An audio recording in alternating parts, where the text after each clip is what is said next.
You are now rocking with that dude Pascal. We be going wild, Haitian in the building, so original. Got the haters catching feelings. Get your hands up to the ceiling and keep them held high. Cause St. Louis isn't ready. Forget about it, goodbye. Hold up, we just saying hi. Find somebody, rise up. Weekdays, catch us live. Somebody, let's go. Good morning, everybody. Good morning.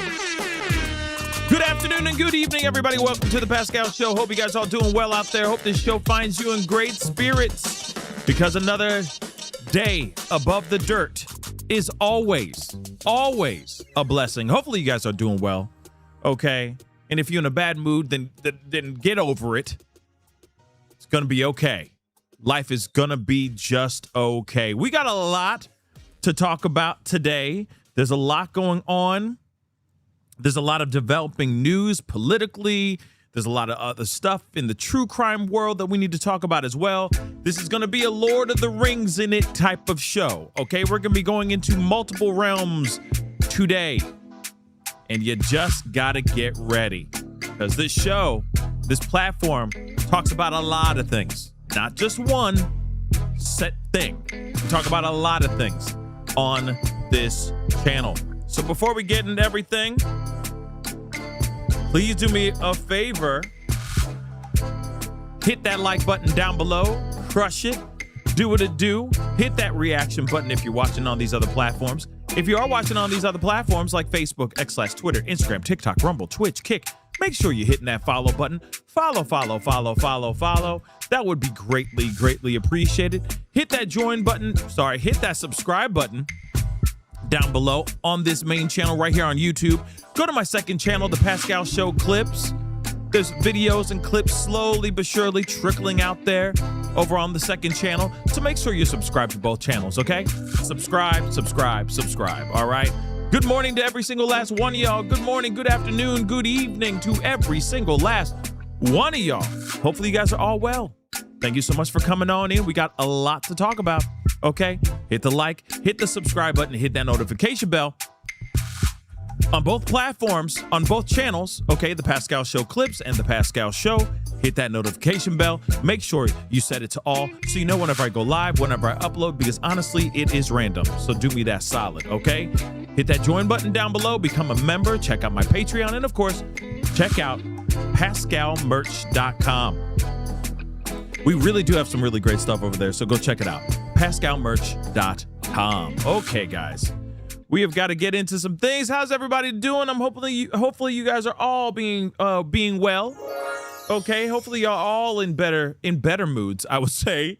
Okay, yesterday, last night we had a show. There was there was some heated words in the chat and whatnot, and it's okay. Those things do happen. All right, especially when it's something controversial. Trust me, I wish we all got along, that we all agreed on things, that we all had the same opinions about things, but that wouldn't make us individuals, now would it? Okay, but it's okay. Today's a new day, and we're gonna move on. But there's some new updates politically going on, huge things going on on the Hill today, especially two main things just recently happened. One, bang, birthright citizenship is still existing in America.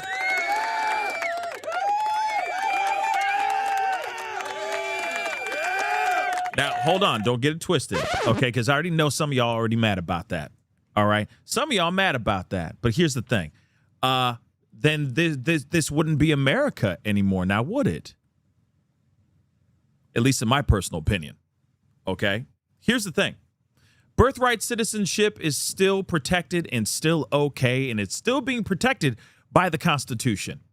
This is what they're saying. In fact, Supreme Court is basically saying, well, there would have to be another amendment. There would have to be another thing in there to, kind of tighten up this birthright citizenship, right? They're basically saying, well, we can't go against what the Constitution says. And the Constitution says if you are born here, you are legally American now. Birthright citizenship doesn't even matter. If your parents are illegals and you walk out those velvet curtains here in America and they're here illegally, your kid or that child, you walking out of that, walking through those velvet curtains into America, you American there. You American. Your parents are illegals, but you are an American. Ain't that something? Here's the thing, though. It's always been that way. Just so you know. Because I know some of y'all are like, getting all mad about this. This has always been this way. Okay? Just so you know. For those of y'all who think this is like brand new news, no, it's not. In fact, there have been many people who have done that. Many a person that have done that. They found that loophole. They said, oh, well, if we go over there right at the time you're about to give birth and you give birth out there, our kids could have a better future. Our kids could have a better possibility. Now, again, you guys, some of y'all mad about this, but it is what it is. It's in the Constitution, baby. So there's that. Just so you know, let's take a look at this. Very interesting stuff, though. Big moment happened today. Huge. Huge. And as somebody said, Trump did lose bigly on this, but he did win something else. He did win something else that he wanted to have happen. And that has to do with transgenders in sports. He's very happy about that. So he's like, okay, at least I got that. At least I'm getting that. So we can get that ridiculous. This is what he said. We can get this ridiculous topic off the table now. Yay. I'll take that. But he was very much not happy about this turn of events. It is what it is. So the Supreme Court slapped down President Trump's attempt to end birthright citizenship in a major blow to the administration's radical vision for the composition of the actual country. Here's the thing. They really did try to do this, guys. They really did try to do this. They really did try to do this. Crazy. In a landmark 6-3 decision, which I feel like this should have been unanimous. 6 yays, 3 nays. Okay?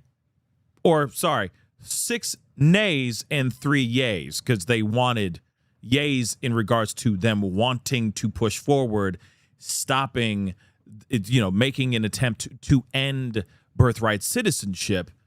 3 were saying yay, 6 were saying nay, when I feel like it should have been all 9 saying nay.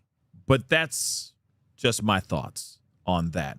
So in a landmark 6-3 decision, in which 3 conservatives, Amy Coney Barrett, Brett Kavanaugh, and John Roberts, sided against Trump. The justices halted president's attempt to end birthright citizenship, calling it blatantly unconstitutional. It's in the Constitution. I know, merge already. You know what I mean? It's like, ooh, that pesky. That piece of paper. Damn it. That piece of paper always comes back and bites us in the ass. Yeah, that's what. Thwarted once again. You know what I mean? I don't know why he, it's like, the Claw, Dr. Claw from like Inspector Gadget. You know what I mean? I'll get you next time, Gadget. You know what I'm saying? That pesky Constitution. So mad. So mad. Damn shame. Interesting. Jamie, you ain't wrong. That is very surprising. 3 of the yays, one of them was actually Clarence Thomas. Oh, my damn.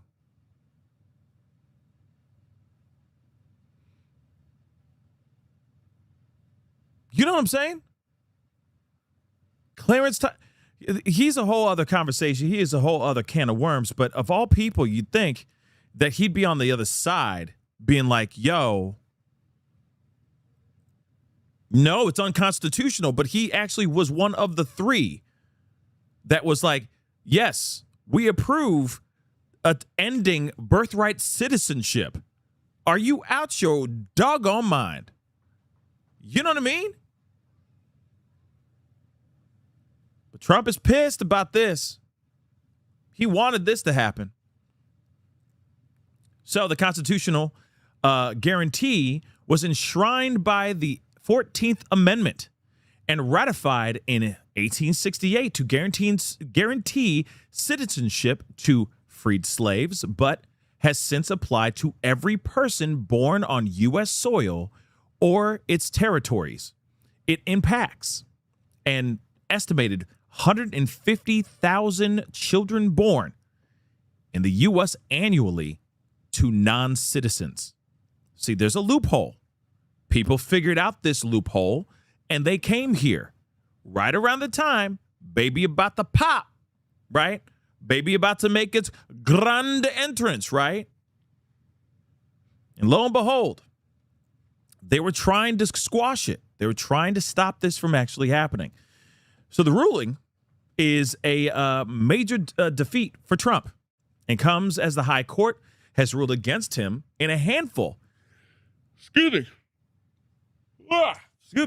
In a handful of major cases, including invalidating his sweeping tariff regime and blocking his effort to fire Lisa Cook from the Fed's Board of Governors.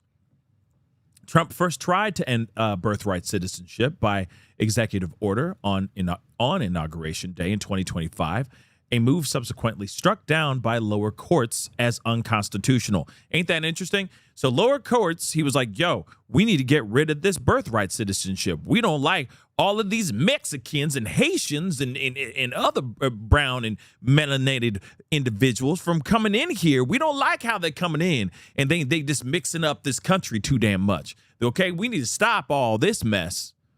And the lower court said, no, sir, that happens to be unconstitutional. And he said, well, I'm going to send it over to the Supreme Court. I got a lot of friends. They love me. They love me over there. They're going to say yes. They're going to rule. No more birthright citizenship. And what happened? He didn't get it. Why? Because Supreme Court agreed with the lower courts saying, nah, this is unconstitutional, baby. Period. Boo. Citizenship then and now. Conservative Chief Justice John Roberts said, writing for the majority, was the right to have rights to freely participate in our political community. The framers of the 14th Amendment extended that promise to, quote unquote, every freeborn person in this land. We keep this promise today. Roberts was joined by Trump-appointed Amy Coney Barrett and liberal justices Sonia Sotomayor, Elena Kagan, and Ketanji Brown Jackson in the majority. Conservative Justice Brett Kavanaugh joined the majority in part, but dissented in part. He did not agree that Trump's order was unlawful, but rather that he couldn't take unilateral action without congressional approval. The stakes in the case were momentous and put Supreme Court precedent on a collision course with the expansion of executive power. So he made history. President Trump made history in April by becoming the first sitting president to attend Supreme Court oral arguments in person, a sign of how important the case was to him. Yeah, because he wanted to make America white again. I'm sorry, but it is the facts. Moving on, he was like, hell no, we can't have all these damn melanated individuals coming into our country, popping out babies, and then having them have a future here. Hail to the no. No. What about my son, Barron, and his future? Remember, DEI got thrown out. There's all kinds of different things that have been going on, right? All kinds of crazy stuff, right? But as he stared down the justices in the face, including those he appointed himself, they expressed skepticism.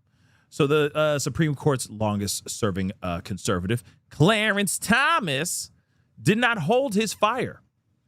In a 92-page fiery dissent, which was joined by Trump-appointed Justice Neil Gorsuch, I'm not sure that today's opinion will stand the test of time, he said. Who? Clarence, what the hell? Mr. Thomas argued that the majority had repurposed the 14th Amendment to protect its own set of preferred rights, which he said did not align with the text of the 14th Amendment's Citizenship Clause. The Citizenship Clause added, this is from him apparently, the Citizenship Clause added greatly to the dignity and glory of American citizenship. He continued, adding that the majority opinion, in his view, devalues that citizenship. Wow. Conservative Justice Samuel Alito penned another blistering dissent, arguing that the majority, in his view, made a serious mistake and said the ruling preserves a powerful incentive to enter or remain in this country illegally. Trump has not shied away from criticizing the Supreme Court for blocking his key policy priorities in his second White House term, and has accused his own conservative nominees on the court of being disloyal. I mean, let's be real. He brought them in to make decisions, whether or not they agree or coincide with President Trump. But here's the thing. He's automatically going to think in his mind, hey, if I got Annie Coney Barrett on, I got her in, and now she's part of the Supreme Court, they going to be on my side, right? She going to say, yes, sir, may I have another? Or, you want me to jump how high, right? He instantly thinks that he owns that person, that this is his puppet. But that's not the case here. You would hope that you're getting or electing and getting those particular people into those places of decisions or power in hopes that they're going to say and do the right thing for the betterment of this country, not for the betterment of Trump. Okay? Reed, thank you so much. Thank you so much for the 5 memberships. Thank you so very much for the 5 memberships. Okay, I really appreciate it, sweetheart. Welcome to the family. All 5 of you new members. Appreciate you. But again, like I said, when it comes to Trump, he thinks otherwise. Oh, I'm bringing you in so you can do my bidding. And if I need something done, you're going to go and do it. Whether you agree with me or not, you're going to do it, right? Very interesting, right? Very interesting stuff. But look at what happened. Look at what happened. They did their job. And I mean, of course, we all have certain opinions. Some of you guys think that birthright citizenship, you may go on the side of what Alito and Clarence Thomas just said, right? You might be like, yo, I think it is unconstitutional. I think that they did bend the rules of that, or, took some liberties within that particular amendment, right? I don't think that. I think it's written in there for a reason, and nothing has changed since he popped in. Oh, now we got too many people from other countries coming in and mucking up our country. I tend to disagree on that. I do. But here it is. This is how this country was made. Just saying. You know? But moving on. He feels like he's found that they were disloyal to him. Okay. He goes, so this is what Trump said. They were appointed by me and yet have hurt our country so badly, Trump declared on his Truth Social in wake of the tariff ruling, adding later that, quote unquote, certain Republican justices have gone weak, stupid, and bad. The case hinged on narrowly interpreting the 14th Amendment's citizenship clause. All persons born and naturalized in the U.S. and subject to the jurisdiction thereof are actually citizens. Cher, thank you so much for being a member for the past 5 months. Thank you so much, Cher. But yeah. So again, President's legal team argued that children were not subject to jurisdiction of the U.S. when they were born. They claimed that subject to the jurisdiction means full alliance to the U.S., and parents unlawfully in the U.S. do not qualify. And neither should their children. So if you're here, undocumented, illegally, etc., however you want to say it, and you give birth to a child in this country, in their thoughts, they should be considered undocumented or illegal as well. They should not automatically get some sort of citizenship because they were born on this American soil.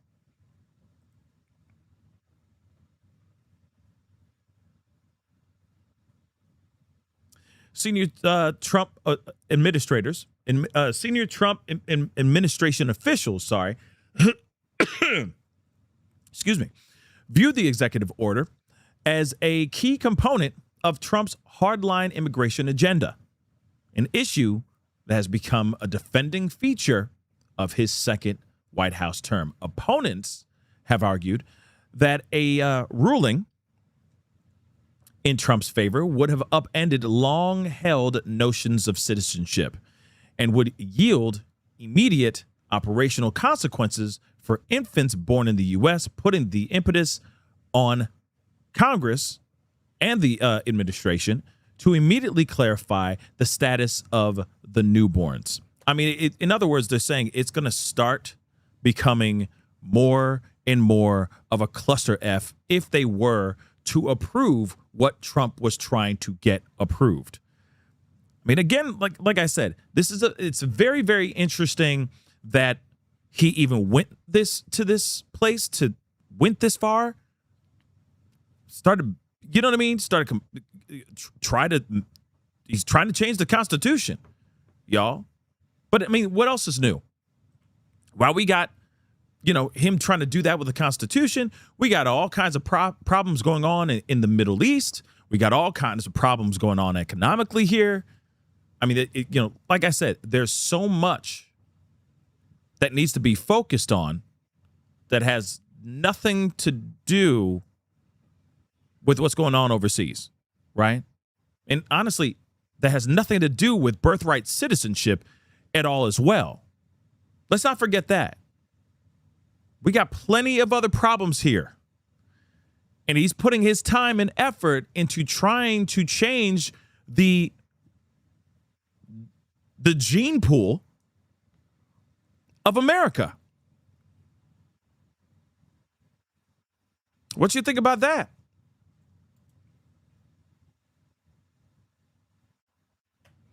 Let's go over to MSNBC, or MS Now, I guess is what they're called.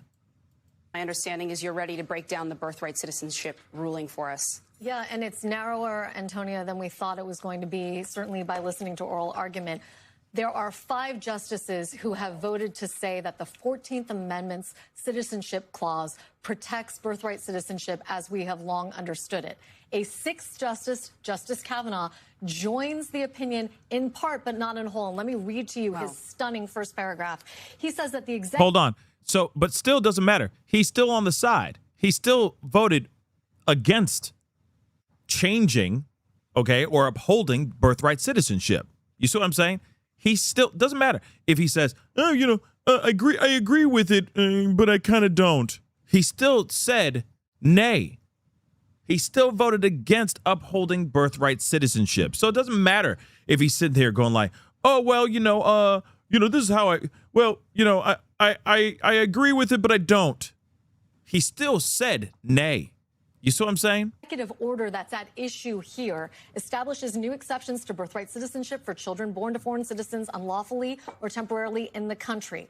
That the court today holds that the order violates the 14th Amendment. I respectfully disagree with the court's constitutional holding. In my view, the executive order doesn't violate the 14th Amendment, but it does contravene a federal statute. And then Justice Kavanaugh goes out of his way to say, consistent with the 14th Amendment, Congress could amend that statute or otherwise enact new legislation establishing exceptions to birthright citizenship for children born to foreign citizens unlawfully or temporarily in the country, but Congress has not yet done so. In other words, 5 justices saying the Constitution is the Constitution is the Constitution, and Justice Kavanaugh saying, yeah, I agree with them in terms of the state of federal law, but if Congress wants to change this, that's up to Congress. And so let me make a larger point about Justice Kavanaugh today. We often talk about the Roberts Court. After today, this term at least will be a big, thumb on the scale, fist on the table for Brett Kavanaugh,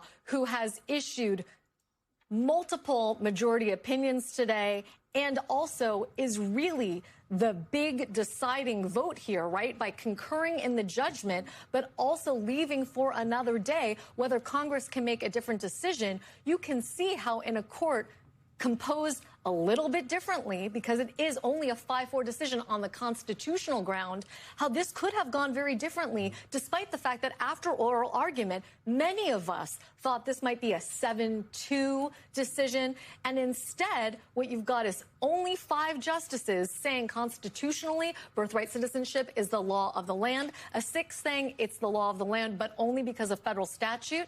And then you've got 3 other justices saying no. They would side with the president here and say that the executive order is perfectly consistent with the Constitution of the United States because, I believe, of this phrase in the middle of the citizenship clause saying subject to the jurisdiction thereof. That was the argument that the Solicitor General made at oral argument, saying that it doesn't cover people who are not permanently domiciled in this country, making an argument that Wong Kim Ark, this 120-plus year precedent, did not settle for all time, whether somebody born in this country was in fact a citizen, but was intended to be always a narrower ruling based on the fact that Wong Kim Ark's parents had settled in California, that they always intended to remain there. They had no allegiance to their home country. And John Sauer sort of using that to drive a wedge into that citizenship clause of the 14th Amendment that previously courts did not understand to exist. Fallon Gallagher, if you're still there outside of the Supreme Court, I'm wondering if you can give us some color here, because as Lisa just described, I mean, for months now, people have been both pretty publicly and behind the scenes expecting something closer to a 7-2 decision here. How shocked are people where you are? Yeah, they're not shocked, but not as much reaction as I would have imagined here for such a big decision, especially one that we knew was coming today. I actually would say that I heard louder cheers when we actually got the transgender athlete ban. But again, like you said, this is narrower, a narrower split than we had anticipated. After arguments, it seemed like there was no question that the Supreme Court was going to hold up birthright citizenship. It was just a matter of how broadly, whether that was going to be 7-2 or 8-1. So a 6-3, really more of what seems to be a 5.5, 3.5, if you look at the Kavanaugh split, is a much closer ruling than we would have imagined. But again, this is still a big loss for the president, overturning one of his signature executive orders that he signed on his first day in office, upholding birthright citizenship. And as you know, this has been enshrined in our country for a very long time. We had the 14th Amendment, of course, after the Civil War, but then the Supreme Court itself upheld this precedent in 1898 with that case, Wong Kim-ark, where it said that if you are born on U.S. soil, you have birthright citizenship. And so that remains to be the case here. As far as the reaction here, Antonia, I would not be surprised if this starts to build throughout the day as word spreads. Decisions are a little bit less buzzy than they used to be in the pre-COVID times because you don't have to actually run them out in the same way. So this is one where I think the crowd will gradually build here because this is, at the end of the day, still a win for birthright citizenship. Yeah, it's a huge deal. It's a huge moment. And I honestly, I'm like, I have a feeling like we're just going to see a treasure trove of pregnant women jumping on planes and trains and automobiles trying to get into America now. They're like, ooh, wait a second. It's not over. It hasn't been upended. It's not over. We can go over there, baby. Little Javier could be American. I'm just waiting for it. Like literally a tidal wave of pregnant women just busting their ass over here to get into America so that they can have their child in due time. But again, I'm joking. But I just, hey, it's in the Constitution. It is what it is. You see the other question I have too, though, is would he be able to throw out another one, like another bill, another bid to try to end birthright citizenship? Like, how often could he send this to the Supreme Court? Is this a one and done type of deal? Is it done after this? Or is there more to this? You see what I'm saying? Is there more to this, or is it a wrap, son?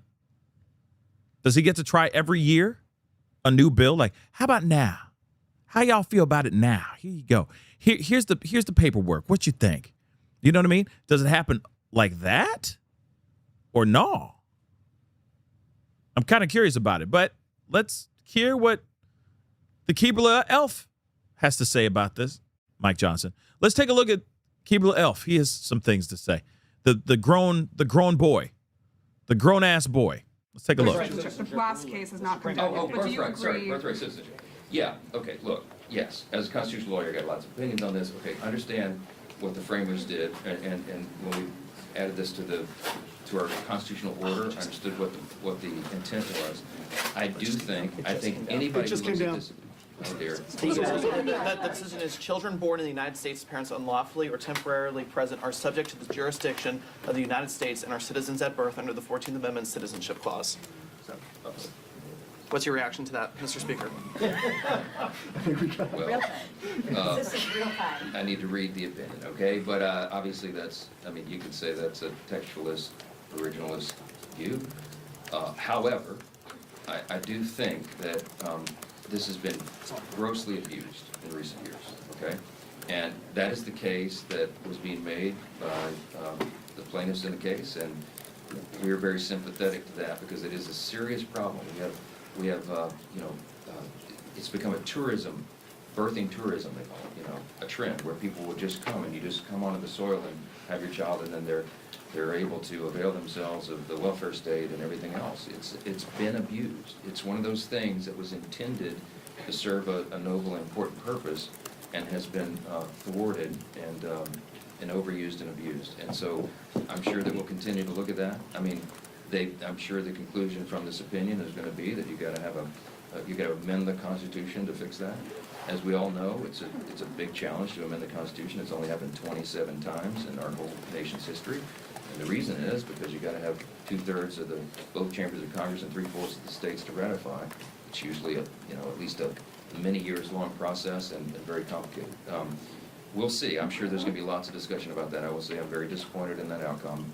I think it subjects the country to serious challenges going forward, and we'll have to deal with it as a Congress. Last one. Here it is, though. Haven't there been challenges?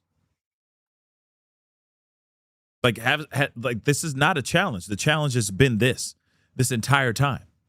Birthright citizenship has been around since 1868 Okay, 1860 mother loving 8. So again, as much as he sits there and goes, oh, it's just going to give us a treasure trove of problems. No, the problems have always been here. People have been doing this for the longest time. For the longest time. Plenty of people from other countries have come in and have given birth. Specifically to give birth and have their child be an American citizen. But I've seen other ones do, hey, I just want my kid to have dual citizenship, right? So if they want to move to America, they can when they're old enough. I've seen people do that too. I've heard that story as well, okay? Where they just come in, they give birth, that kid now is a citizen, they pack up their stuff, and they fly back home. But then that child has an opportunity to live here if they choose to after they get to a certain age, okay? This has been going on forever. So this is not new challenges, y'all. This is old. Tale as old as time. You know what I'm saying? So thank you so much for the super chat. So what's going to happen to the illegal dwellers then? Leave the kids behind, a.k.a. ICE? Well, that's a good question. I can't speak on every single dweller. You know what I mean? I can't speak on every single person that's here illegally. I can't. That give birth. I can't. If they get caught by ICE, then that's their doing, right? But here's the thing. They could all go back home. They could all go back, to their homes. But that child still has dual citizenship. So again, yeah, they may not be in America the way that they want to, but now their future, their children, have an opportunity to come here and live life if they want to. You see what I'm saying? But like I said, I can't speak on every person that comes here and does what they do, okay? But they have denied it. So I'm wondering what that kind of conversation was like in that room. What was that conversation all about? How did it all go down within the Supreme Court? But like I said, I know of what people have done in the past, which is they fly in, they give birth to the child, and then they go back home. They don't stay. They go back home. So like I said, it is an opportunity to give your future an opportunity. Because a lot of times, because not everybody just stays here. Some people are wild enough. Some people are living illegally here, are wild enough to try to stay here legally. Okay, and that's on them. But I've known or heard of people that will fly in, give birth, and when they're ready to hop back on a plane, they hop back on that plane and they fly back home. They're just trying to give their future a better future. That's it. So, again, but there are people that are willing to stay, which is not recommended. I don't recommend that. I never will. I will never recommend that. That is only a recipe for disaster. Okay? An absolute recipe for disaster. Okay? Just to be completely real. It'll only end up you getting caught and you being sent back home to the country that you fled from. Get your stuff legally if you can. No, get your stuff legally. Get it done. Okay? Get her done. But after you have that child, you fly back home. And that's it. Fly back home.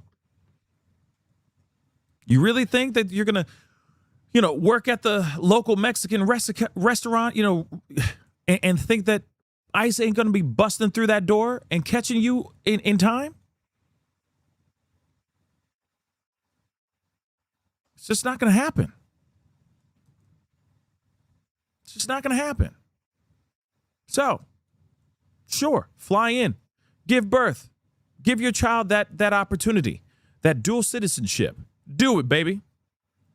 And then go back home. Raise your child. While you're raising your child, you work on trying to get your citizenship. If not, you're going to have a hard time out here in America. With this administration, they ain't playing, baby. This administration ain't playing, though. They're not playing. So don't go down the route that you don't need to go down. You feel me?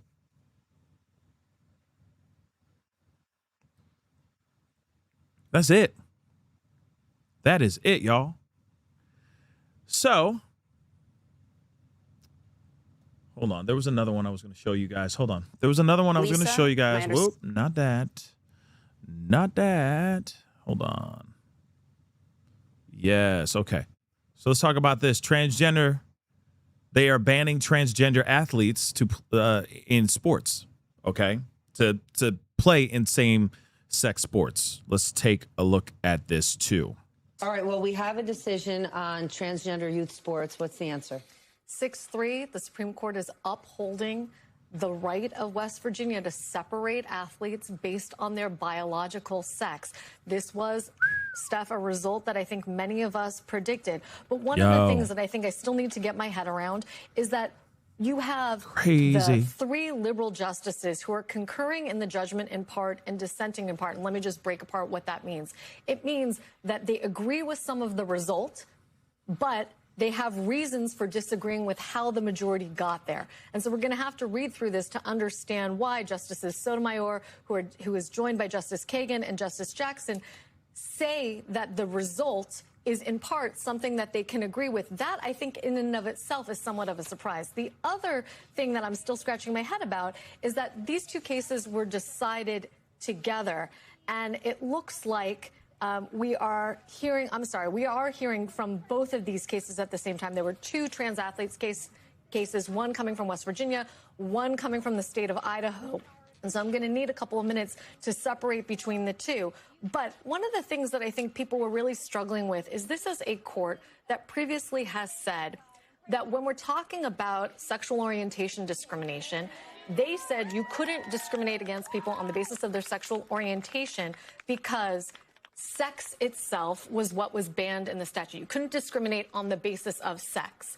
Here, people were asking themselves, how is the court going to both say that sexual orientation discrimination is wrong and at the same time say that it's okay to discriminate on the basis of gender identity if both are on the basis of sex? And it seems as if what the court has said today is that biological sex is what the parameter is. This is how we determine what is okay and what is not. It is okay, according to them, to separate between the 2 biological sexes, although it is not okay in the workplace, for example, to discriminate on the basis of sexual orientation.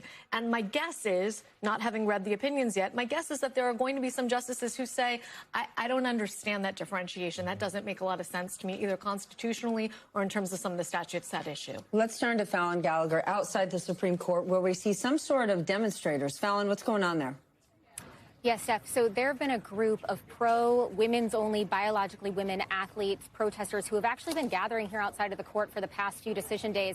And the second we got this decision, I heard a really loud cheer applause, which kind of told me how this was probably going to go, that the Supreme Court is upholding these bans on transgender athletes in women's sports. Now, one other thing to add, it appears that they've actually consolidated these 2 cases. There were 2 different cases challenging these bans, one from West Virginia, one from Idaho. They were largely the same, but one of them actually challenged not just an equal protection claim, but also on Title IX.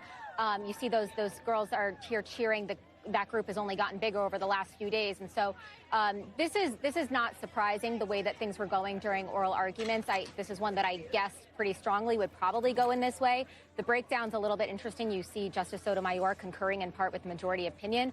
But this is a Kavanaugh opinion, and that's really notable because you have to remember that Justice Kavanaugh actually coached middle school girls basketball. And that is something that came up multiple times during these arguments about the importance, apparent importance to him for biological girls to have their own sports teams. And so these laws will be able to hold. These laws are in effect in 27 states across the country. This is, again, about state laws and not a federal law, so it only affects those states that have those ban laws in place. Catherine, your take? It's interesting. I was sort of perusing it, and it was saying that Sotomayor concurs in the result, and I think that's the on the Title IX, which is West Virginia. Real quick, before we go into this, before we hear what Sotomayor and the results of everything. I do have to say I'm not surprised by this ruling.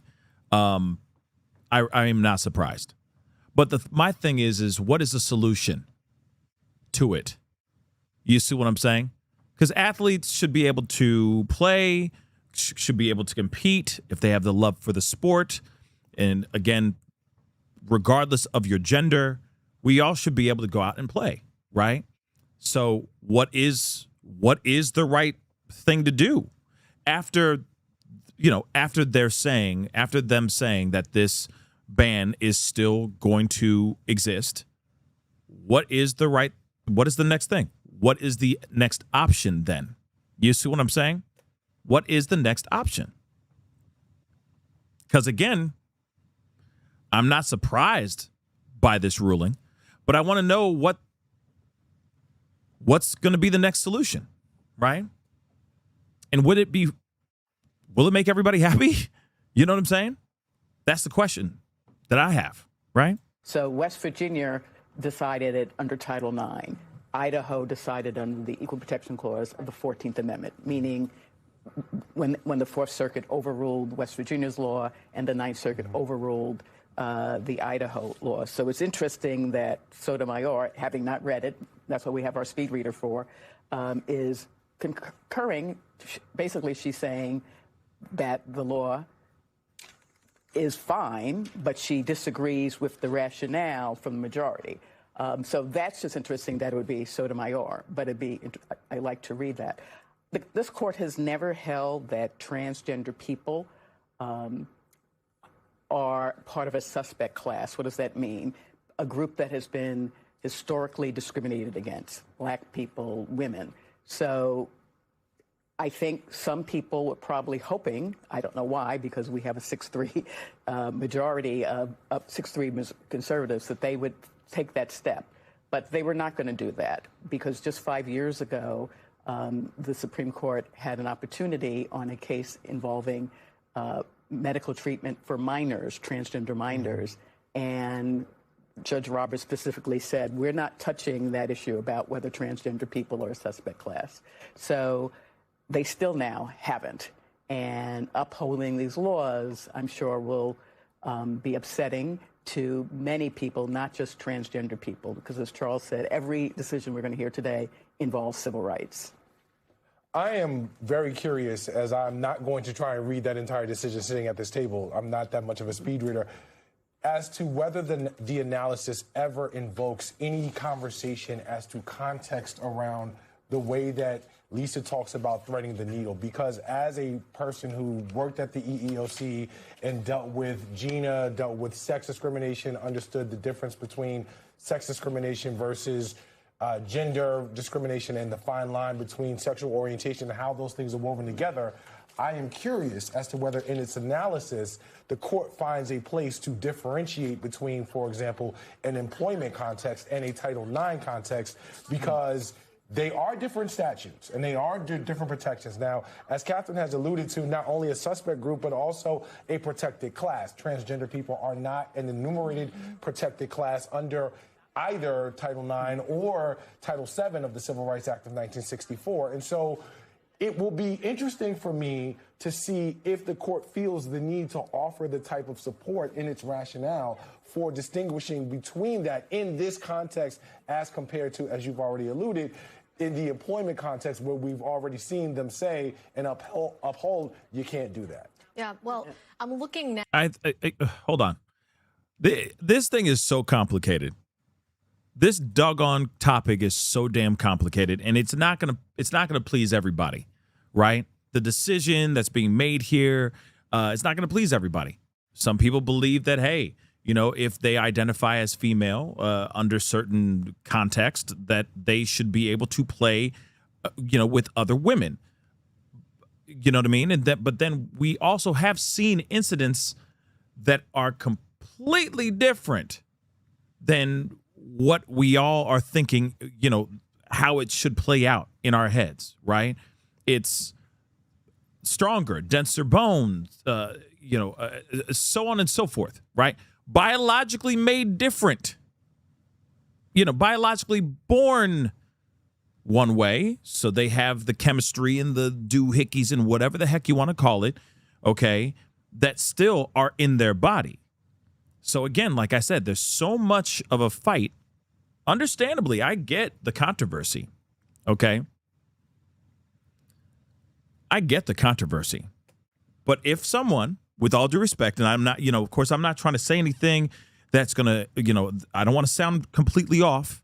And I'm not, when I say certain things, I'm not trying to be mean, okay? Or come off like I'm not completely, like I'm trying to be offensive, okay? But if one is born biologically male, they identify as female, say they go through certain procedures, blah, blah, blah, that still means that they're still biologically, they were still born male, so they still have certain things within them biologically that they can't really get rid of, regardless if they identify as female. You see what I'm saying? So I see the argument. I definitely see the argument. All right? I definitely see the argument, and it's tough. And then I also think, and the thing is, it's like, what? They start their own league, you know what I'm saying? But then, is that right? Is that right? You know what I'm saying? So, again, but then is it right for biologically born women to have to compete against biologically born men that are identifying as female? Is that fair? You got very, very talented female athletes out here that aren't getting the opportunities that I think that they should be able to have, like college, like, for example, college scholarships, maybe the Olympics, etc., right? Those people are not, these women are not getting the opportunities that they should be getting because they're athletes that are just as talented, but were biologically male. So again, like I said, this is a wild one. I could see why one side of the world is very upset about this, but then I can understand how the other side of the world is upset about this too. I truly think that women should be able to have their opportunities not taken from them solely because someone identifies as female. I said it. I'm just being real. All those opportunities for go to the Olympics, to better their education, to better their opportunities for a better education, because they have great marks, great records or whatever the hell you call it, score sheets or whatever the hell you call it. But then suddenly someone comes in and identifies as female and just completely destroys their record. I think that's messed up. I think that's really, really messed up. But here's the thing. The question I have, with all due respect, what is the right option? What is the best solution to this? Because there still are really great players, really great athletes out here that do identify as male or as female, that still want to be able to have an opportunity to play, to compete, to have opportunities for college scholarships, to better their lives, etc. What is the best? What's the next move? What's the next move? Because here's the thing. As much as I think it's messed up that these young female athletes, these talented, naturally born female athletes, aren't able to get the opportunities that they should get, I also feel like they should also be able to compete. I also say on the other side, though, too, that trans female athletes should also get an opportunity to compete. We all should be able to go out and play. You see what I'm saying? So what's the solution? Do they just go back and play with the men while identifying as female? It's just a question I have. You know, just have this is a question I have. But let's continue on, okay? Because we got some true crime to get into. Now at some of the aspects of the opinion, and so let's start with the majority opinion, where they're interpreting Title IX first. That's the statute that forbids gender discrimination or other forms of discrimination in educational opportunity. And they say the term sex in the 1972 Title IX statute and surrounding amendments and regulations cannot plausibly be interpreted to refer to anything other than biological sex. The ordinary meaning of the term sex at the time of enactment, and let me just pause there for a second, because this is a court that fetishizes history. Yes. History at the time of enactment, meaning they're obsessed with what something means at the time a statute is enacted, at the time a constitutional provision comes into play. So whether we're talking about 1866 in the birthright citizenship context, or we're talking about 1972 when Title IX was passed,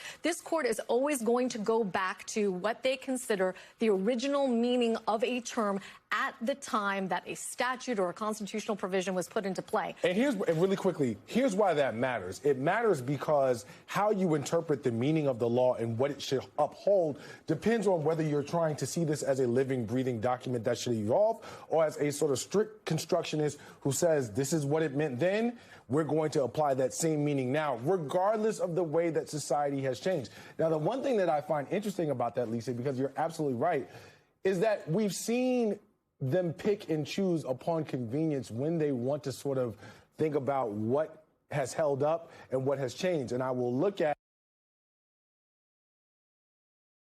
particularly around the conversation of discrimination and how that has sort of evolved in Justice Roberts all the way from Shelby today till today, right? Right, because real world discrimination, according to the majority of this court, is not what it was at the time of the passage of the Voting Rights Act. Therefore, the justification for interpreting it the same way doesn't carry muster. And yet, at the same time, this is a court that today, I'm going to read back to the majority opinion, saying the ordinary meaning of the term sex at the time of the enactment in the early 1970s was biological sex and not gender identity, particularly in the sports context. And then they cite a case, Frontiero versus Richardson, which was litigated by then lawyer, just ordinary lawyer for the ACLU, Ruth Bader Ginsburg, litigating a case on behalf of a man, not a woman, but who was challenging certain interpretations of a statute at the time, saying that he was disadvantaged as a man.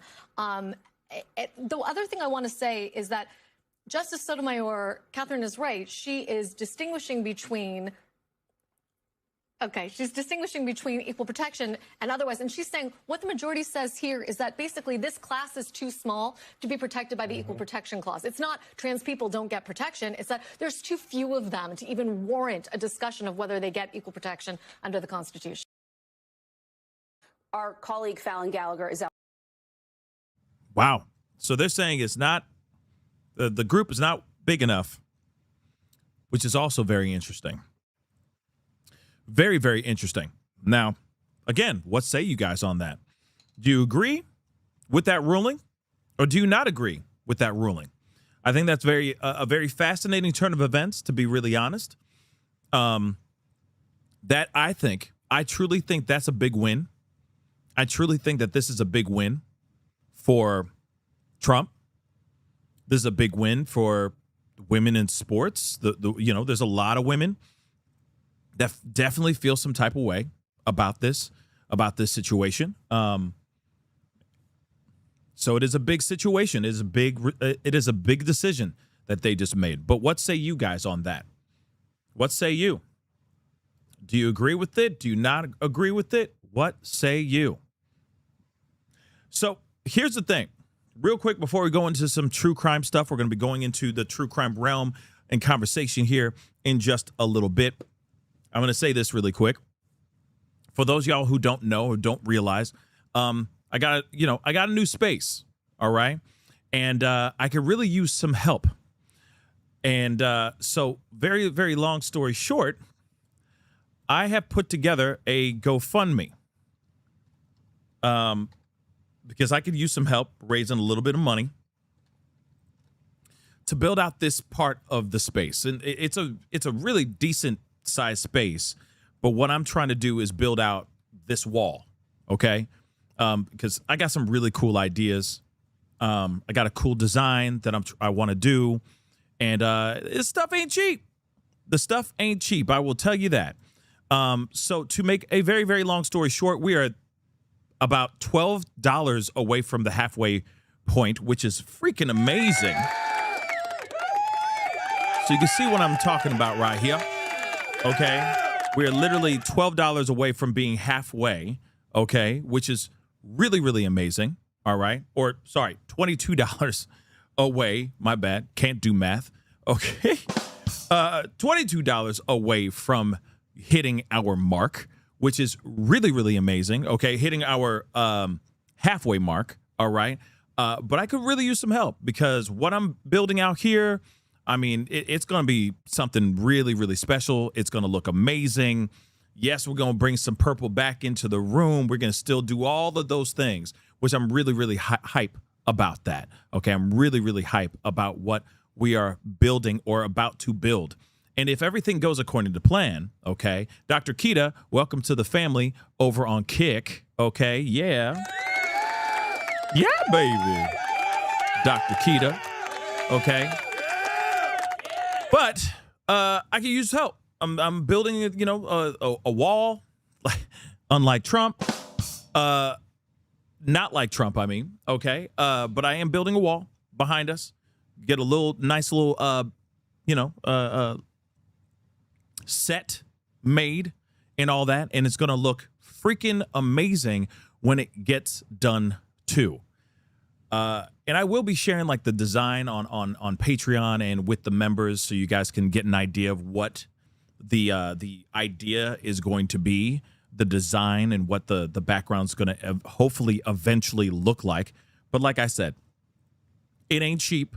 I could really, really use the help. So please go click on the GoFundMe. It's in the chat. It's pinned to the bottom of the chat. Yeah, just trying to raise a little bit of money because I'm already doing a lot of it myself. But I could really use the help because, building out a wall, takes time. It ain't cheap and all that as well. So check it out. Donate if you can. That would be greatly appreciated. It's there for you to contribute if you can. Okay. And again, thank you guys for those who are already donating. Whoa. It already went. Whoa. Wow. That's amazing. Wow. It just jumped up. Hold on. It just jumped up. Thank you. Thank you so kindly.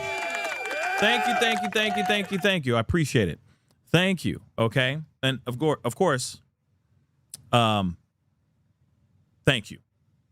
Thank you so much. Like I said, very, very, not this in comparison to what we're doing, in comparison to what I'm building out here. Shoot. Okay, that's just the tip of the iceberg. So you're just helping me get a few things moving. Okay, so we can get this set looking really, really good. And Alante, good luck on your job interview today. Okay, you better get that job, girl. You got this. Come on now.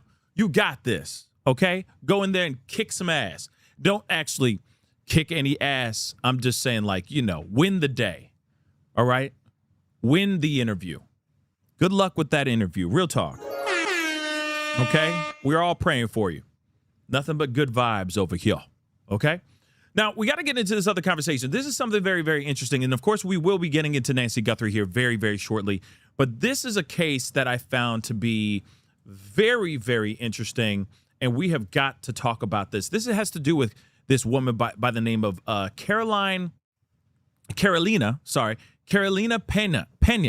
okay, who lost her life after being viciously attacked by 3 girls. 2 of them happened to be twin sisters and a friend that just happened to go off and attack this mother of 5. These are all very young girls, too. All right. The youngest, I think, is 19 years old. And this is some really scary stuff. Okay, to make a very, very long story very, very short. Let me just pull up this news clip that I have here. I mean, this is scary stuff. You got this whole situation. In fact, you got them saying that, and she's caught on camera. One of the teens is just smiling. She's smiling as she's getting arrested. Okay, 3 women went off and used a knife, attacking this young mother of 5, Carolina Pena. And I still want to know what actually happened here. Why did this happen? What's the origin story behind this? Why did they attack this poor young mother? Let's take a look at this article here. Smiling teen was the one who actually attacked this Carolina woman, okay, in Texas. All right. So, actually, let me go to this one instead, and we'll go to that one here in a second. But literally, this girl smiling. You can see the video. Look at it. Look at that. She's out here smiling like it's nothing. All right. So, a mom of 5 who was hacked to death in the street, allegedly by teen Texas sisters named Cookie and Kitty, had just minutes earlier tried calling her best friend, who is tormented by the thought that she could have saved her. So Caroline Caro Pena, she's 32 years old, called her best pal at around 1:35 p.m. Thursday, but it went unanswered just minutes before being unalived in Del Rio, Texas, allegedly by siblings Kitty Mia Diaz, who's 21, and I'm sorry, I thought there were twins. Kitty Mia Diaz and of course Cookie or Amaya Diaz, who also is 19 years old. I feel like I would have answered the call. Honestly, I would have been there with her. This is what the friend of 8 years said to the news. It wouldn't have gotten like that. So, heartbroken adult daycare worker Salinas, the friend, okay, who's been commenting on this, said she would miss calling her pal at 5:30 a.m., telling her, I need someone to talk to. I know that if I would have gotten out of work a few minutes earlier, I wouldn't have let you go down, have gone down alone. But you know that my heart hurts, B. You're gone, but not forgotten. So the friend shared a picture of the pair smiling in the car, which we just saw right here. This is them smiling in the car. Okay. And what turned out to be the last image of the best friends together, taken days before her demise, the Pena's demise. So Salinas said her pal was still breathing when she was rushed to the Del Rio Medical Center after the attack, and gave her a kiss before being airlifted to San Antonio, where she was pronounced dead hours later. So this is one of the girls that attacked her, Kitty Mia Diaz. Why she did this, I don't know. Okay? I don't know. So Selena saw the images of the bloodied Pena online and immediately recognized her pal by her hairstyle. Her hair was in the same bun, she said. When I saw it, that's all I needed to see was the back of her shirt. I knew it was her right off the bat. It's like part of me got ripped out, and that's something I'm not going to get back. No matter how much justice is being served, I still don't have my friend here live with me. Here is the other girl, Amaya Cookie Diaz, the one that's smiling in this photo right here as she's getting arrested. Real talk, smiling. You just brutally murdered somebody, and you just all smiles as you're getting taken into custody for taking the life of a young mother. Okay? So the Diaz siblings were arrested just after 4 p.m. Thursday with a friend Keandra Renee Faz, 21 years old, being hauled into custody later. All three have since been charged with the M word. Chilling video showed a scantily clad Kitty Diaz grinning as she was escorted to a police cruiser while her younger sibling quipped, "Stop recording." Independent journalist Elizondo told the Post that Amaya was in quote unquote a happy mood after being put in the car. This is the friend, Keandra. All of a sudden, I see the window go down, and the girl was sticking out her face, sticking out her tongue, and goofing off, she said. Or he said, I'm sorry. Details about the motive behind the attack have not yet been publicly released. So we still do not know why these people, wearing coochie cutters, okay, out here. I know it's hot out here in these streets, but damn, okay? This crazy mother lover right here, smiling, sticking her tongue out as she's being escorted, driven in a squad car for taking the life of this young mother. Make it make sense, y'all. Make it make sense. All right? So let's get over to one second. Let's get over to, there it is.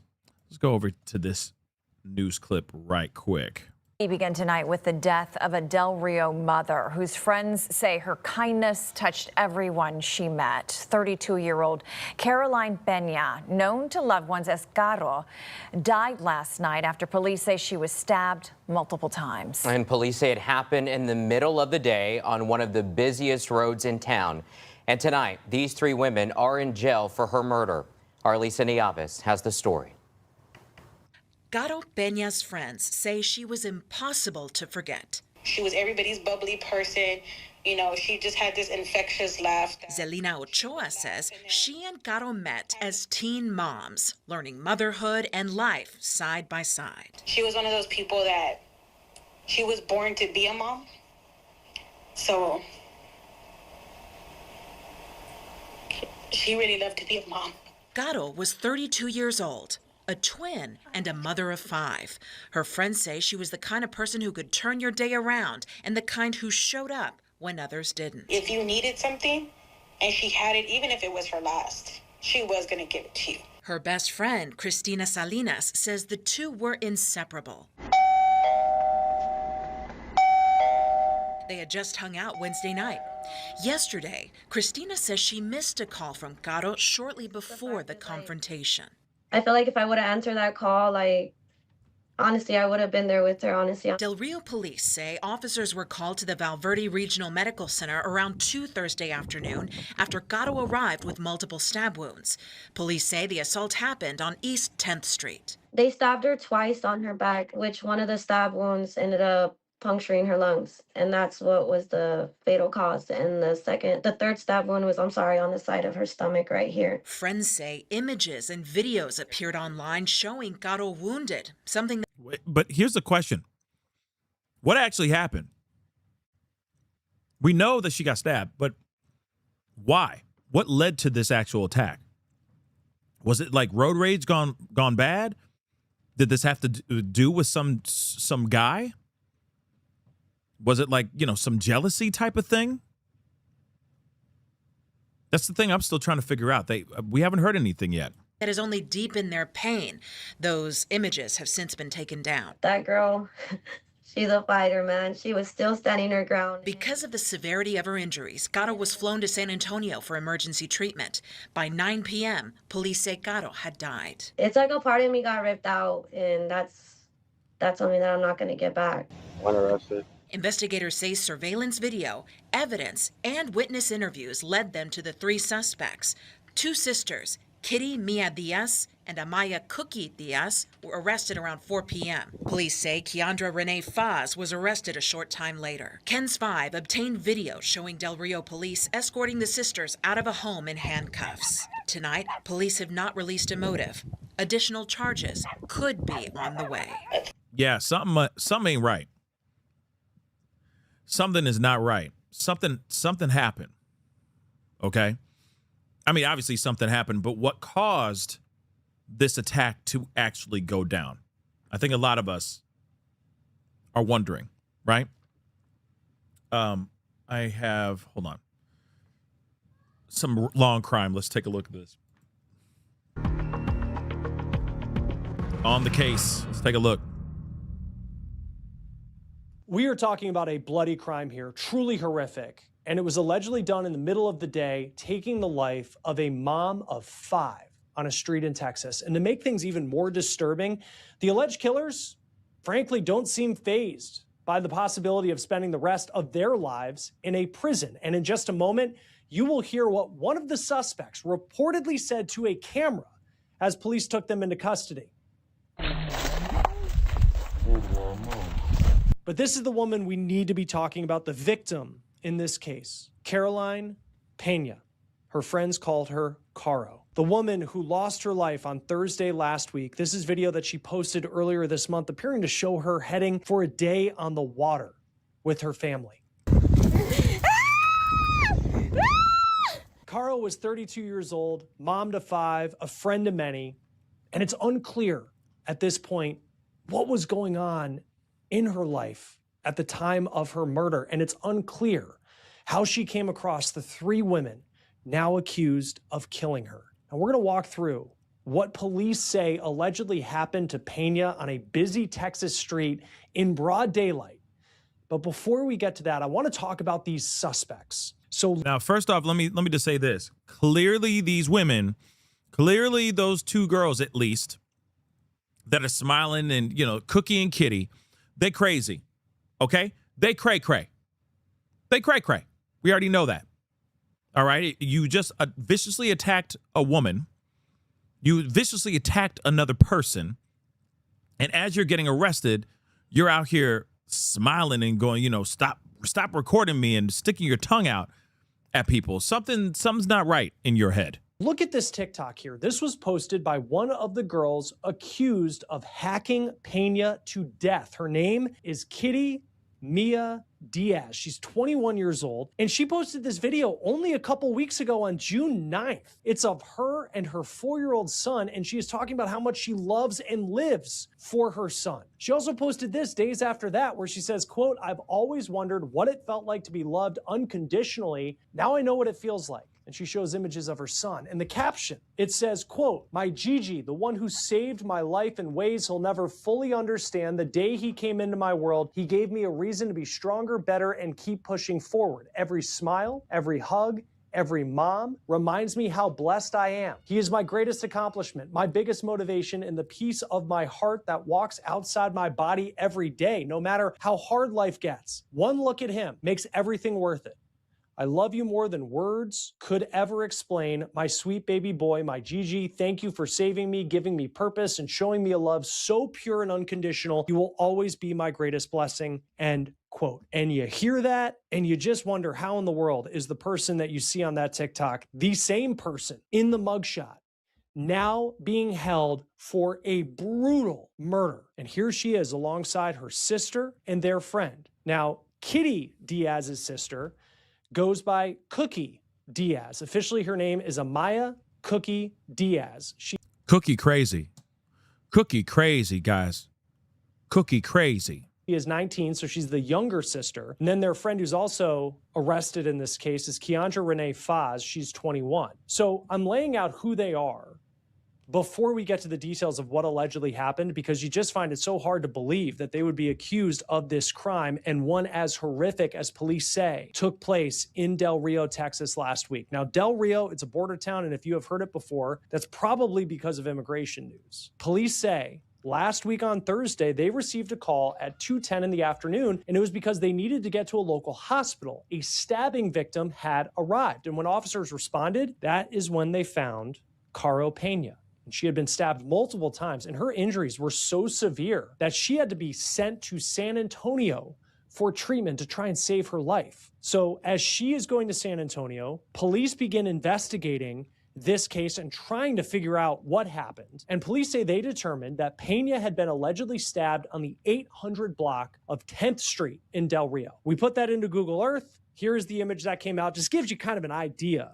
of the type of street where this crime allegedly took place. Pena's friends tell KENS5 television that there were images circulating on social media. They were going viral locally, showing Pena allegedly in this altercation with her attackers. They say the picture showed a blood-stained pink shirt, and she was surrounded by 3 women. Now, those images, we haven't been able to see them because they have been taken down from social media. But within 2 hours of Pena arriving at that hospital and police being called in to investigate, and it's unclear how Pena got to the hospital, police made arrests in this case.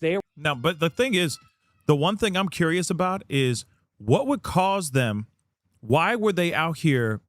Who took the photo? That's what I'd like to know. That's basically what I'm asking. Okay? Who took the doggone photo? Somebody crazy enough to take a photo, y'all. This is crazy. Arrested Kitty and Cookie Diaz. There's a YouTube account titled Good Citizen in Del Rio, and they captured video of their arrest. This is Kitty Diaz being put into the cruiser.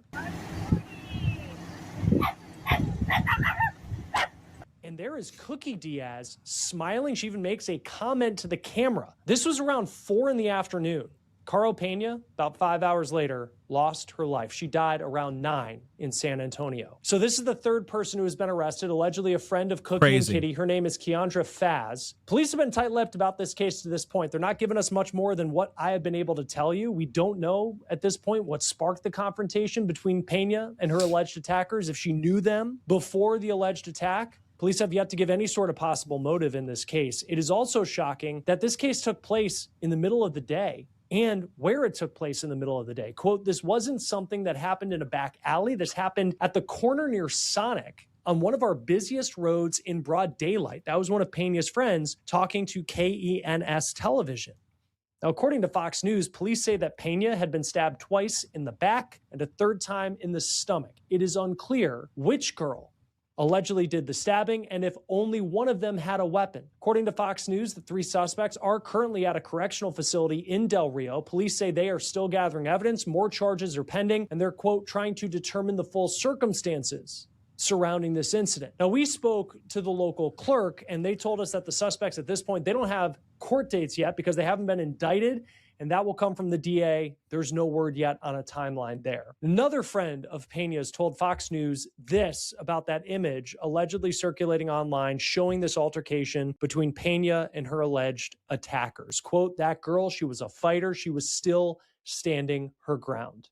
This friend also posted this on Facebook saying that Caro tried to call her shortly before that alleged attack took place. Quote, the last picture we took a few days ago, I miss you so much. I'm mad at myself for not being able to answer your last call today at work. God knows why he does things, but I know if I would have been there, none of this would have happened. I love you, B, and you will always be a sister I never had.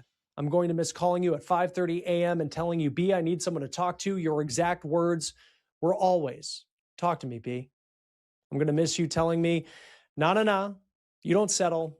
You're a boss. A B word. I know that if I would have gotten out of work a few minutes earlier, I wouldn't have let you gone down alone. You know that. My heart hurts, B. My kids hurt. You're gone, but not forgotten. Join us now to talk more about this investigation. Yeah, I'm kind of curious about what actually happened here. What is the problem? What was the drama behind all this? Because this is pretty insane. All right. Yeah, Sonny, I think that this is personal as all get out. I'm going to keep it real. Clearly, they knew this girl. Clearly, they knew this poor woman, and they had some sort of beef with her about something. And I don't know. I mean, it could be money. It could be relationship related. Could be about a man, which is a very good possibility. It could be about a man, but we don't know everything. It could straight why road rage? I don't know.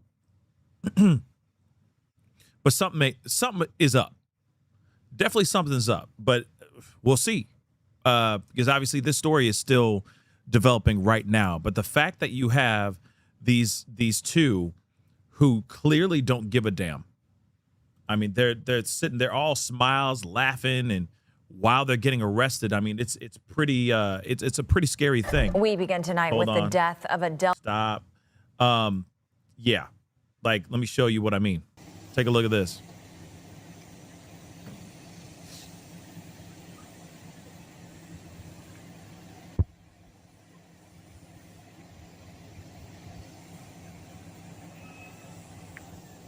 About this guy right here. One arrested. You know what's crazy? Like what she's wearing is wild. What she's wearing is wild, man. Is she wearing a bikini? Like I said, she rocking these coochie cutters, man. This is crazy.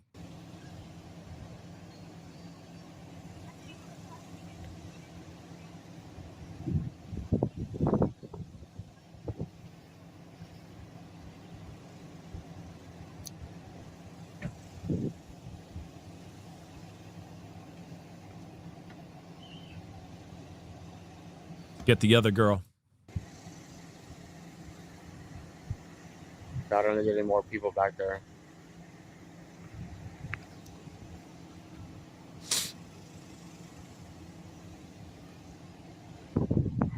I don't know if there's more suspects in the house. Here she comes. Here she comes.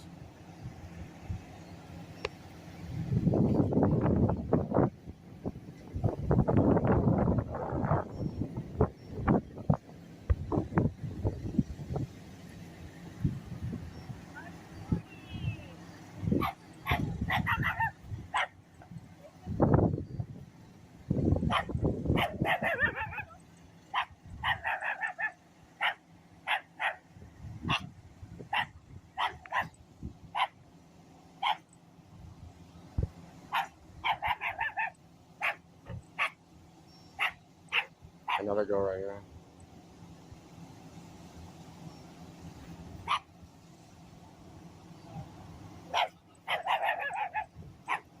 The little doggy. Is that a Chihuahua? I think that was.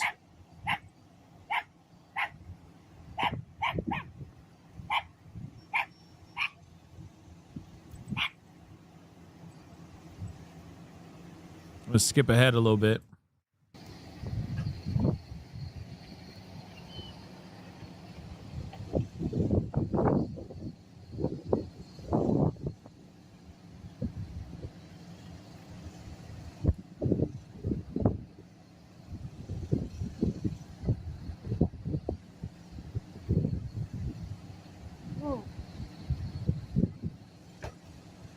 They're out the window, huh?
All right. I mean, it's basically just that. But you could see the girl smiling like, oh, yeah, stop recording, that kind of thing. I mean, clearly, she even was able to, while she had her handcuffs, she was still able to throw up a peace sign, which is crazy. That's just crazy. But welcome to, that's the other thing too, Pink Lady. I was wondering that too. I was like, maybe they were smoking when they got arrested. They may be a little high. I don't know. But it's a weird arrest, and it does make you wonder why this whole thing went down. What made them go and take the life of this young mother of Caro? Why? I think that's just very, very strange, in my personal opinion. Of course, that's still developing. We'll find out more as time goes on, but I just find it very strange that whole thing went down the way it went down. Okay, but we have got to get into Nancy Guthrie conversations.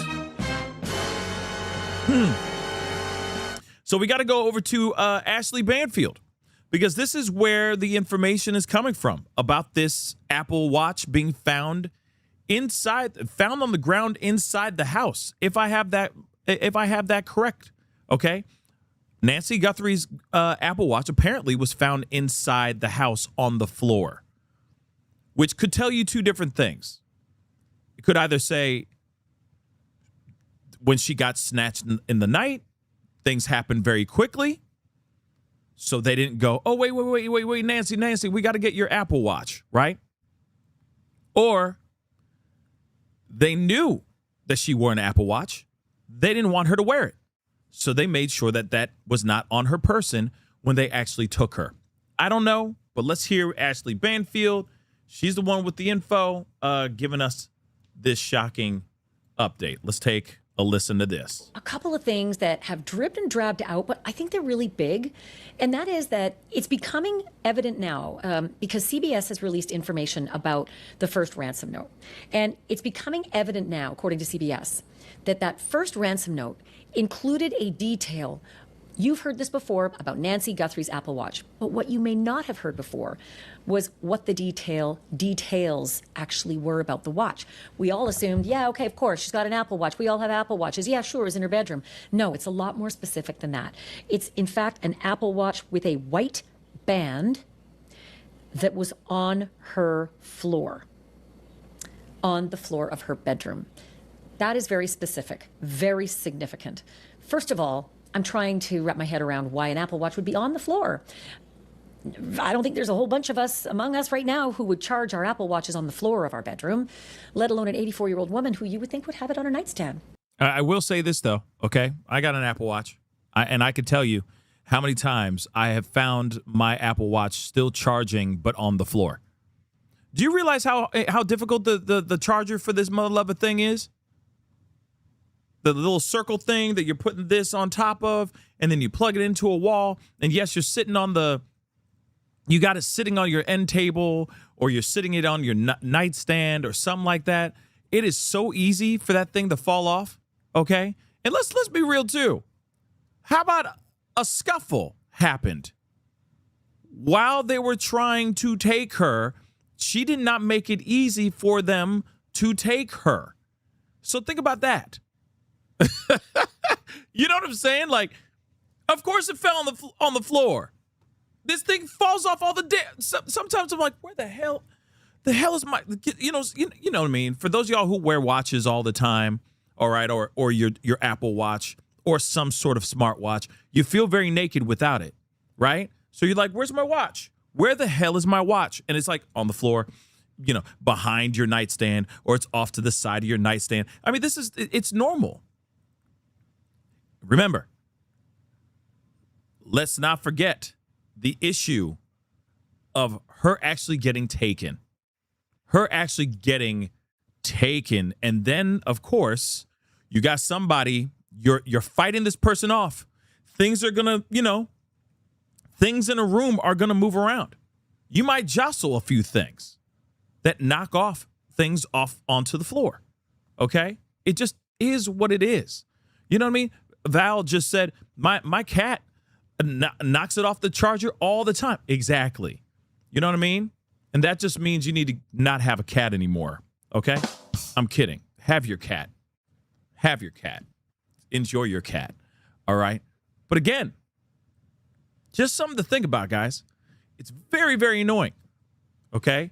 Very, very frustrating when that thing falls off. You're like, damn, it didn't charge all night? Damn. Right? It happens. Those things do happen. Now, I know Trey was like, get you a charging tree. Thank you so much, Trey. You're so much smarter than all of us. Congratulations. Thanks, Trey. Get you a charging tree. That's all you need to do. You need to get yourself a Thank you. Thank you so much, Trey. We are all so much smarter for that comment. I appreciate that. I'm kidding. I've always wanted to get one. I just ain't got no time. It's called No Time. For your boy got no time. All right. So I'm gonna enjoy the charger that I have. Okay. And yeah, if it's gonna be on the floor, then so be it. But at the same time, Nancy, whether it was on a charging tree, like Trey just said, with his brilliant ass mind, maybe, you know, like I said, regardless if it was on a charging tree or on its regular little charger that you just put on there because we all balling on the budget, okay? Maybe that happened during the time that she was taken and things just fall off. Remember, there was a broken light somewhere around the house, on the property of the house. Let's not forget the blood trail, the blood droplets that were leading out into the front of the house. I'm just saying, okay? I'm just saying. Thank you, Messi. It takes 30 seconds to go on Amazon. You don't say. You don't say. Yeah?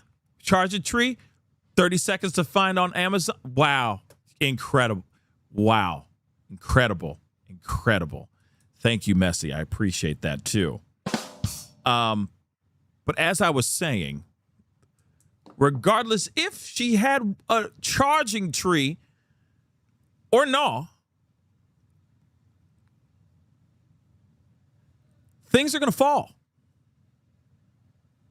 during a tussle. And you know for a fact, like I said, she may be 80 years old, but she may have been fierce. Okay? She may be little, but she be fierce, or whatever the Shakespearean phrase is. She may be little, but she is fierce, or something like that, right? Things happen. There was a fight. There clearly was a fight. That's why somebody left that place leaking, leaving a blood trail out the house. So again, are we really that surprised about an Apple Watch being found on the ground? Just saying. Did it get knocked onto the floor? Was there a struggle that knocked the watch onto the floor? And that's what the kidnappers wrote. And that may be why the FBI and the Guthrie family are taking the first two ransom notes seriously. The first two, of course, if you get confused, you're forgiven. There's a lot. The first two notes that came in, first one came to TMZ and two local Tucson TV stations. The second note came into one of those two Tucson TV stations. And the second one was the one saying, sorry, something went sideways. We underestimated Nancy Guthrie's health and she died. And for that, we are sorry, and she's buried with nature. So it's important now to look back at the details on that first note when they said, we have your mother, Savannah, we have your mother. For $4 million, we'll give her back. If you miss a deadline, we go to a second deadline, and we up the price to $6 million. And the wording is quite specific. The person who has the most specific wording, Brianna Whitney, who is a reporter for Crime Junkie, the podcast. She used to work for Arizona Family. It owns two TV stations in Tucson, so she is directly connected. She also broke a lot of news on the Nancy Guthrie story. She is going to join me shortly to talk about all of the things that she knows. She has seen the wording of this second ransom note, the one that had the apology. And lest you wonder, Here is what Brianna has actually reported about the wording. She said, the note said, quote, "We never intended to hurt her in all of this," meaning they never intended to hurt Nancy Guthrie. Well, what did they expect was going to happen if you take a 84-year-old woman out of her bed in the middle of the night, breaking into her home dressed like that? What do you expect? No kidding. In any case, Brianna Whitney says this note went on to say, "We never intended to hurt her in all of this. She perished shortly after she was taken." Perished. Weird wording. "She was buried with nature." Also weird wording. I have said multiple times, I think this sounds like it's a translation, someone who doesn't speak English as a first language. It went on to say, according to Brianna, nothing you could have done could have changed the outcome. And the last thing that Brianna said the wording of the second ransom note had in it was, "We are truly sorry." Brianna's an amazing reporting. She was out front and ahead all the way through those first unbelievable 2 months of the Nancy Guthrie investigation. Been a couple of other things that have broken as well here on day 149. I want to get you up to speed on some of them. It should be noted that CBS has done some really good reporting on this story, and just in the last couple of days broke the story of how the ransom note actually started off, how it was written. And right off the top, the chilling words, "Hello, Savannah. We have your mother, Nancy." I mean, I just was stopped cold when I read that. I assumed maybe the note said something like that, but then seeing it in writing, and imagine if you are Savannah, and imagine if you are the Guthrie family reading that. It's also really surprising to me that it's taken this many weeks, months, we're at 5 months, in order for us to learn that. The notes and the information and the details all starting to sort of eke out now. And some other details as well. I feel like I almost missed this detail, and it's worth repeating, because Howard Bloom from Airmail, he's got a publication called Airmail, he also reported something last week that was pretty interesting about the first ransom letter that was sent to the TV stations and to TMZ. And Howard Bloom says that that letter, that email, that correspondence, it actually detailed the terms for an exchange. So I don't know if that just means said the amount of money or actually laid out the logistics of how this is going to go down. Because if that's the case, we have not heard this. Like, you bring, X amount of money or put this into the Bitcoin and then come with one unmarked car to X location and we'll make the exchange. I don't know if that's what he meant by the terms of the exchange or if he just meant how much money. If that's what the kidnappers actually just wrote, was just how much money it was going to cost without the detail of what would come next, how they would return Nancy Guthrie to the family. But upon reading it a second time, I even questioned it myself, wondering, hold it. Did they actually list out how to get Nancy back? I feel like no. I feel like that would have come out by now, or the FBI or the Guthrie family would have acted faster. I mean, that's very specific, right? In any case, I just thought it was worth noting again, and it just, again, was followed up by "she is safe but scared." Well, that would change in a couple of days, because just a few days later, a second ransom note from the same sender with the same Bitcoin wallet address, so it's the same people, right? How else is anyone going to know the Bitcoin address? Those folks listed the I'm sorry, missive. News Nation's also reporting something, and I'm curious and suspect, and I'm not sure if it's a mistake or just a sort of a syntax error, but I'll tell you what they've said. They're quoting the Howard Blum Airmail report, okay? So News Nation is quoting Howard Blum's Airmail report, and they're saying that according to the Airmail report, the February 6th note, that's the second one, included the suggestion that her body could be returned for ransom. I gotta be honest with you, all I have heard all along from every source is that there was no offer of ransom to give the body back to the Guthries. Just an apology. Sorry, things went sideways and she's buried with nature. Interesting. Hold on. Hear that one more time. That there was no, that's a weird shot. Let me try that again. That's a little bit better. There was no demand for money to get her body back. This is what Ashley Banfield's saying. Question that her body could be returned for ransom. I got to be honest with you. All I have heard all along from every source is that there was no offer of ransom to give the body back to the Guthries. Just an apology. Sorry, things went sideways and she's buried with nature. That's weird, right? Don't you find that a little odd? But the family has been saying, yo, we are willing to drop serious cassiola to get her body back so we can celebrate with her. Remember, they said, we're willing to pay. We will pay the ransom. We saw that video. We saw the Guthrie family together saying we will pay the money. So are they misinterpreting the situation? Or are sources that are telling Ashley Banfield misinterpreting that information. I don't know. That's very interesting, don't you think? But no offer to give money, in exchange for Nancy's body. And I'm just wondering if this is like a misprint or something, but it's definitely something I'm going to try to clear up at some point. Then other really big news today, Harvey Levin at TMZ has been receiving a lot of the communications, right? Here we go, TMZ. Received the very first ransom note that the FBI says is real, apparently according to the FBI sources who have spoken to multiple media outlets. Mm-hmm. And then another round of ransom notes came to TMZ. This one's harder to believe, and it's weird. It's somebody who says that they're not involved with this. They didn't do it. They didn't take Nancy. They weren't responsible, but they know who did. And they're willing to cough up the details of who did this for the price of one Bitcoin, somewhere around, depending on the day, $70,000, $80,000. And these people have reached out to Harvey and TMZ multiple times. Angry that they're being ignored, angry that no one's paying. Right. And the last time, just last week, they reached out again saying, we have video of the players, of the multiple people involved. And the video is of the main guy and Nancy, likely on the last day she was alive. So very, very specific. And whoever this jackweed is has said that That's a new one, jackweed. I learned Heavens to Betsy from Ashley Banfield. Now I've learned jackweed.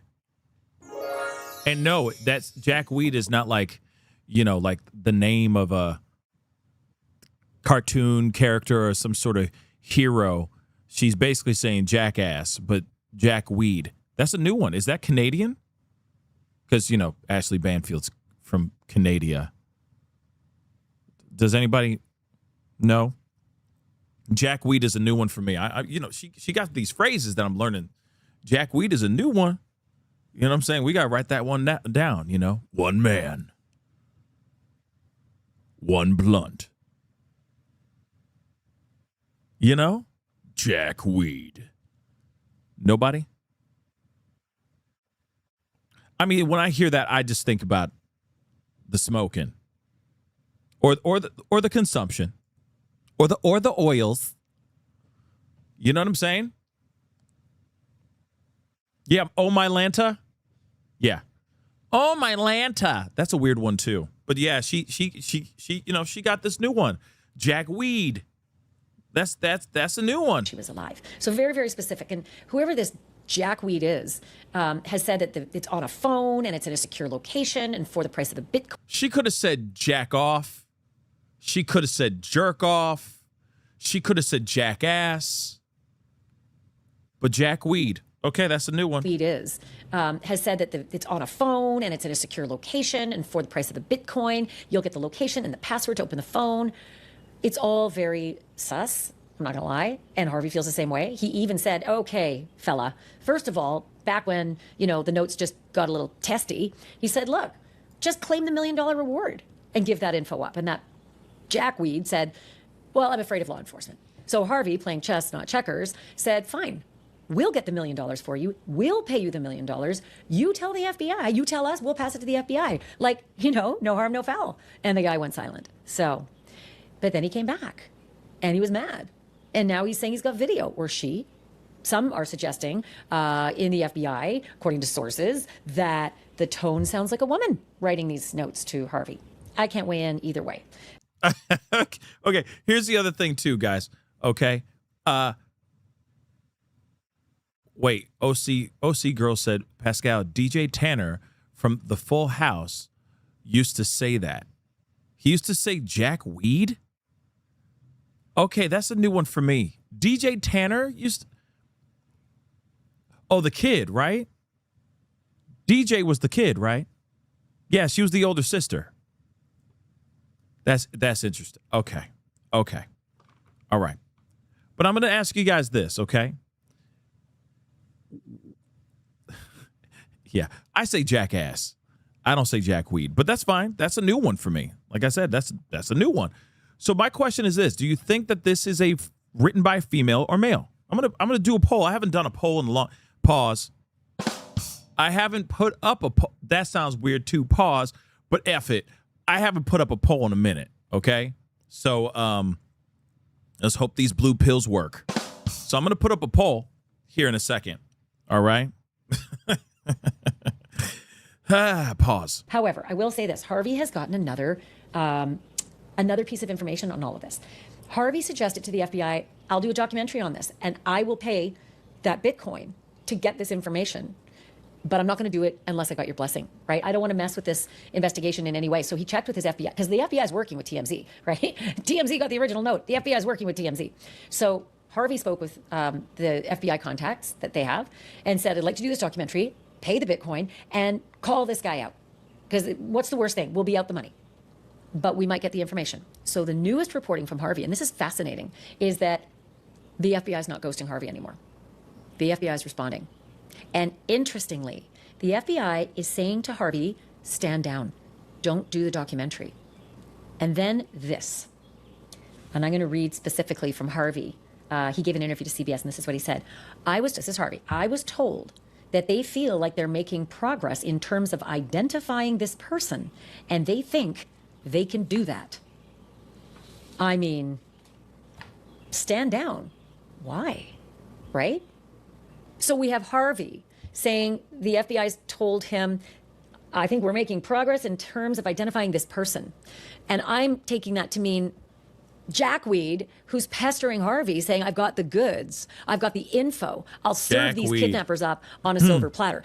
I'm assuming that that's what the FBI is telling Harvey, that they're making progress in terms of identifying this person. But then Maureen O'Connell, who is a former FBI agent and was speaking with another former FBI agent, said that that source told her that they're close to finding Porch Guy. So two different reports, both trying to get close to perpetrators in the saga of Nancy Guthrie. One clearly far more. Interesting stuff, right? Interesting. The fact that they are literally saying that, oh, we're working on this particular person. We're working on this person. We're working on that person. You know what I mean? It's very interesting that they're talking about how they're trying to get this Jackweed, right, out to the public when they shouldn't be saying anything at all. You know, the element of surprise or not letting people know what you have hidden up your sleeve. I think that's like the main thing, right? The main thing is to keep them guessing. And strike when you are ready to strike, not say, "Oh, we're getting close to the bad guy." You don't think the bad guy's just going to run? You don't think that the bad guy's just going to kick rocks? I'm just saying, think about it. Just think about it. Serious than the other, but the other one deserves to be in jail as well. Sheriff Nanos. Okay. I just have to report it because he's talking.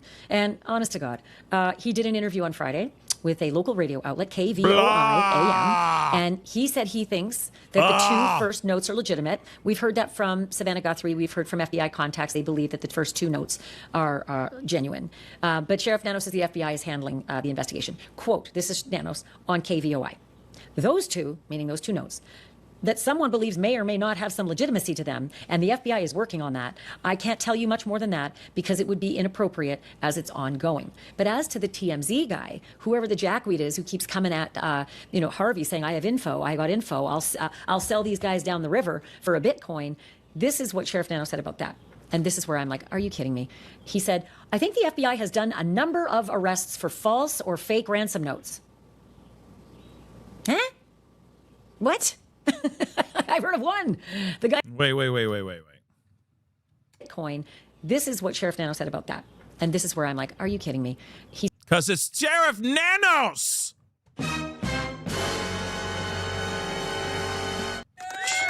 Whoops.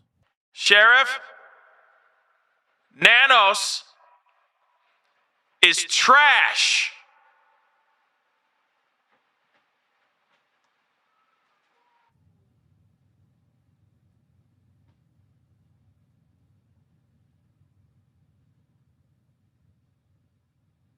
He said, I think the FBI has done a number of arrests for false or fake ransom notes.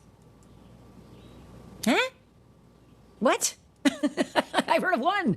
The guy in California, the one who went straight to the Guthrie family, texting them. I haven't heard of anybody else being arrested for fake ransom notes. So if Sheriff Nanos has information that no one else does, I'd be shocked, right? Right. But he says, I think the FBI has done a number of arrests for false. But then that's the other thing too. Like, who, if they did arrest other people in connection to other ransom notes, we've only heard about one person getting arrested so far. So if they arrested other people, where are they at? Why haven't we heard anybody about that? Why haven't we heard any news about these other people getting arrested? They would have been headline news, frontline news, wouldn't they? So it doesn't make sense. What is Nanos talking about? Yeah, Nanos is a jackweed. Okay? Nanos is a jackweed. Thank you. You know what I mean? You know what I'm saying? Or fake ransom notes. It's a shame that that happens. But I think we're looking at another one of those today. I think he's referring to jackweed, right? The one who says, give me a Bitcoin, I'll sell these guys down the river. It's a shame that these types of events occur. People have great interest. That's good because it helps us. But then it gets really abused. People who call in fake ransom notes, people who claim for the sake of media and the family, they get out and disturb. Of some sort, and likely they put two and two together because of Savannah. Whoa. What the heck happened there? That was weird. Hold on, let me go back to where we were. He gave an interview to CBS, and this is what he said. This is Harvey. I was told that they feel like they're making progress in terms of identifying this person, and they think headlines constantly during the early offings of the Nancy Guthrie investigation, clearly why she got the eye of Crime Junkie and was hired. And I've been knocking on her door for a while. Hold on. Family. People have been arrested for fake ransom notes. We just know of one, and that was very, very early. I mean, like in the first 2 weeks, the guy in California who was arrested for 2 different communications to the Guthrie family demanding money, and they caught him very quickly. And I don't even know if he has a court date yet, but that's going to be fun. So I wanted to talk to Brianna Whitney because this girl, great reporter, and you know who noticed? Crime Junkie. They noticed. The podcast Crime Junkie snapped her up from Arizona Family, where she was working in Arizona. And Arizona Family is that organization that owns the television stations in Tucson and around the state of Arizona. She was busting news headlines constantly during the early offings of the Nancy Guthrie investigation, clearly why she got the eye of Crime Junkie and was hired. And I've been knocking on her door for a while, wanting to interview her because she's seen the note. She's got direct reporting. She's been on the inside. And you know what? That is a story in itself, is how all of this felt when everything was quiet and nobody was talking. So here's my conversation with Brianna. Brianna, it's so good to have you. I have been dying to talk to you. This has been 149 days coming. Gosh, I know. It's been a long time coming, so I'm happy to be here. Thanks for having me. Well, listen, you're a hell of a reporter, kiddo. Honestly, I quoted you nonstop through so much of my coverage because you were finding out so much information. And there you came again just last week. You had the actual wording of the second note that had the apology. How did you get that? Yeah, so in my former role with my reporting in Arizona, the Tucson station and then my Phoenix station worked hand in hand together, and those were where the notes were sent to the Tucson station. And so we were made aware of what they said throughout the investigation. And obviously we weren't reporting that information. We just wanted to protect the investigation as much as possible.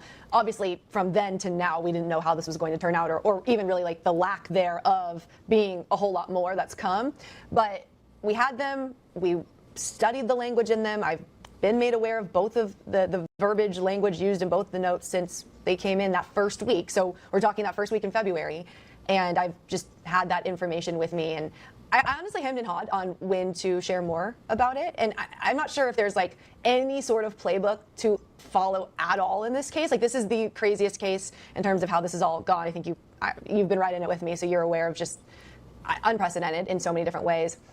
But once I saw that there were media outlets that were coming out with sources saying some of these details, and they were correct, I felt like at that point, and talking to my company now, we decided like I know what these say. I've known what they've said for months, and I want to make sure that I'm doing responsible reporting. And it felt like this is the time to make sure that accurate information is going out there. Like this is what. And that's fair. That's absolutely fair. I mean, let's be real. I mean, there's plenty of false narratives and false information being flying out the gate over this case because, I mean, it's a high-profile case. Let's not forget that, right? Absolutely high-profile case. V just said, why Harvey spilling the beans? FBI said stand down. You ain't wrong with that either. Let's be real. You ain't wrong with that. They definitely said, hey, shut up. Harvey, shut up. Don't say anything. And guess what happened? He's been spilling all kinds of beans. He's been out here. Oh, yeah, they're looking for the guy. Oh, they're close to getting the suspect. Why would you say that out loud if they're about to? I mean, don't get me wrong. We want to hear it too. You know what I mean? But at the same time, let's be real. Like, why? Why would you put out that information? You know for a fact everybody and their mama is watching this so closely, including the potential perpetrators or the people that are out here making fake ransom notes. You don't think that once they hear that, they're like, oh, snap, I got to run now? Or wouldn't that make them not want to talk to you anymore? You see what I'm saying? Just saying that out loud. But let's continue. They say, this is the factual information. Yes, these sources, many of them were correct, that we're talking to other media outlets, but let's just set the record straight with what's in it. And that's why I decided to report that. How was it among you and all your colleagues? Because again, it's really hard to be in a story and report a story. What was it like for all of you guys in those early days when you had this stuff and you weren't really allowed to tell the whole story? I often say that February felt like a bit of a fevered dream, being boots on the ground for this investigation. For one thing, it was like in that first week, it felt like everything was coming out in rapid time, right? We learned she was missing, then there was a press conference, then we had the porch guy abduction video, and we truly thought in that moment, oh, they're gonna get this guy really quickly. I mean, that video is super clear, it was so brazen, surely somebody recognizes this person. And then we thought, okay, DNA evidence would be in there. And so when the notes were coming in, though, it was really like a group discussion of how are we gonna best handle this. And I think it helped me with context, at least knowing what they said, to just be aware of it. I think at the end of the day, we still don't know if those are legit notes. Yes, we know Savannah says she believes that they are real, and we know the FBI is investigating them, but somewhat a grain of salt, like these could be not legit. So you have the information, you're protecting the investigation, trying to do the best I could with everything, and dealing with a public that demanded any little detail 24/7. I've never seen anything like that. It was hard. It was extremely challenging. It was emotionally taxing. Every time, though, that I would get to a point where I was like, oh my gosh, like this is overwhelming, and we're working a bajillion hours a day, driving from Tucson to Phoenix back and forth every single day, I would stop and think, put yourself in Savannah Guthrie's shoes, because, oh my God, I feel so much for her, what they're going through, this being so public, and the fact that she is one of us. She's a journalist. She reports on these things. I cannot imagine, and that kind of helped keep me afloat during those times. Yeah, and you're right. I mean, in the work that we do, the reason that we do what we do is because there are Savannahs in every one of these stories. You know, these are people who are suffering. They're real. These stories are horrible. They may be fascinating, and they may be mystifying, and they may be puzzles to solve. But at the same time, there's someone at home desperate for an answer or for a resolution, for justice. And I won't even say closure, because they never get that. But you're right. And Savannah even said the other day on the Today Show that they're still in agony. You know, and here we are, 149 days. To the story about the veracity of the notes. You know, note number 1 comes in to 3 outlets, TMZ, KGUN, KGUN, and also KOLD. And note number 2 just comes into KOLD. But they have the same Bitcoin address, so everybody talks about them as the clump of 2 that are more than likely the legitimate. Savannah says she feels they're legitimate. FBI seems to indicate to her and sources that they're legitimate. But then CBS came out with this just this week or last week. A detail about the Apple Watch with a white band that was on the floor of her bedroom. The floor. Had you ever heard anything about the Apple Watch being on the floor? Yes, that is in the first ransom note. Well, to me, that's a game changer. And I only say that because an 84-year-old woman doesn't charge her Apple Watch on the floor. She would put it on her nightstand. And it would probably end up on the floor after a struggle of some kind. You get caught in the wire and it comes flying off. And so that detail is just too weird to make up, or to just sort of cross your fingers and say, I'm going to throw out a crazy idea. Let's just say the Apple Watch is on the floor and hope it was. That would be impossible. So for that reason, it almost feels like the one porch light, you could see that was broken. Easily. I even reported on that on day 1. And so that part, I wasn't wowed by that. That was something any Sherlock could have gotten. Yeah. But that watch, do you think there was anything else in any of the note that that was as significant as that detail? Not in the first note, no. I think that is what investigators looked at and thought, and they said this from day 1, you know, in the first notes, that there was potentially something that only the abductor or abductors would know, right? I mean, and we knew that. So in terms of are these legit or credible, yeah, that detail in the first one seems to be extra important. I think the details in the second note are super telling. Maybe, I mean, that one might, the Apple Watch detail might solidify the credibility of the notes themselves if the FBI believes that these are legit. The second note, though, to me, signifies where the entire plan, if this is them, completely fell apart, and that was the end of anything that we were going to get from those people. Do you ever notice everything feels more expensive lately? You know, I always wonder why they can't give out like that kind of information about the phone being on the Apple Watch being on the ground. I am kind of curious why they weren't able to talk about that earlier. They did say that there was mention about the watch, but they didn't give us exactly what that information was about the watch, right? They didn't say, oh yeah, she was wearing her white band Apple Watch when we took her. You know what I mean? They said something about the watch, and that's it. And it's right. Or, Ashley Banfield's right. There's still a possibility that this jackweed that wrote this actual ransom note may have just said this for the sake of, kind of like a shot in the dark. But it's so specific because not everybody rocks an Apple Watch. Not everybody does. Some people wear other types of watches. Some people go analog, the old school, just regular watches. Some people have their Garmin watches. You know what I mean? So like, there's so many different types of watches.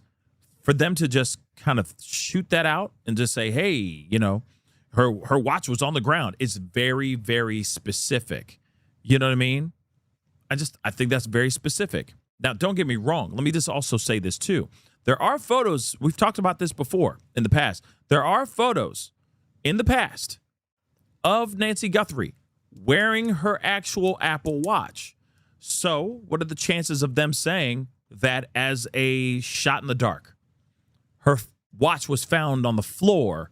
I'm sure you're going to see that her watch was on the floor in her bedroom. You see what I'm saying?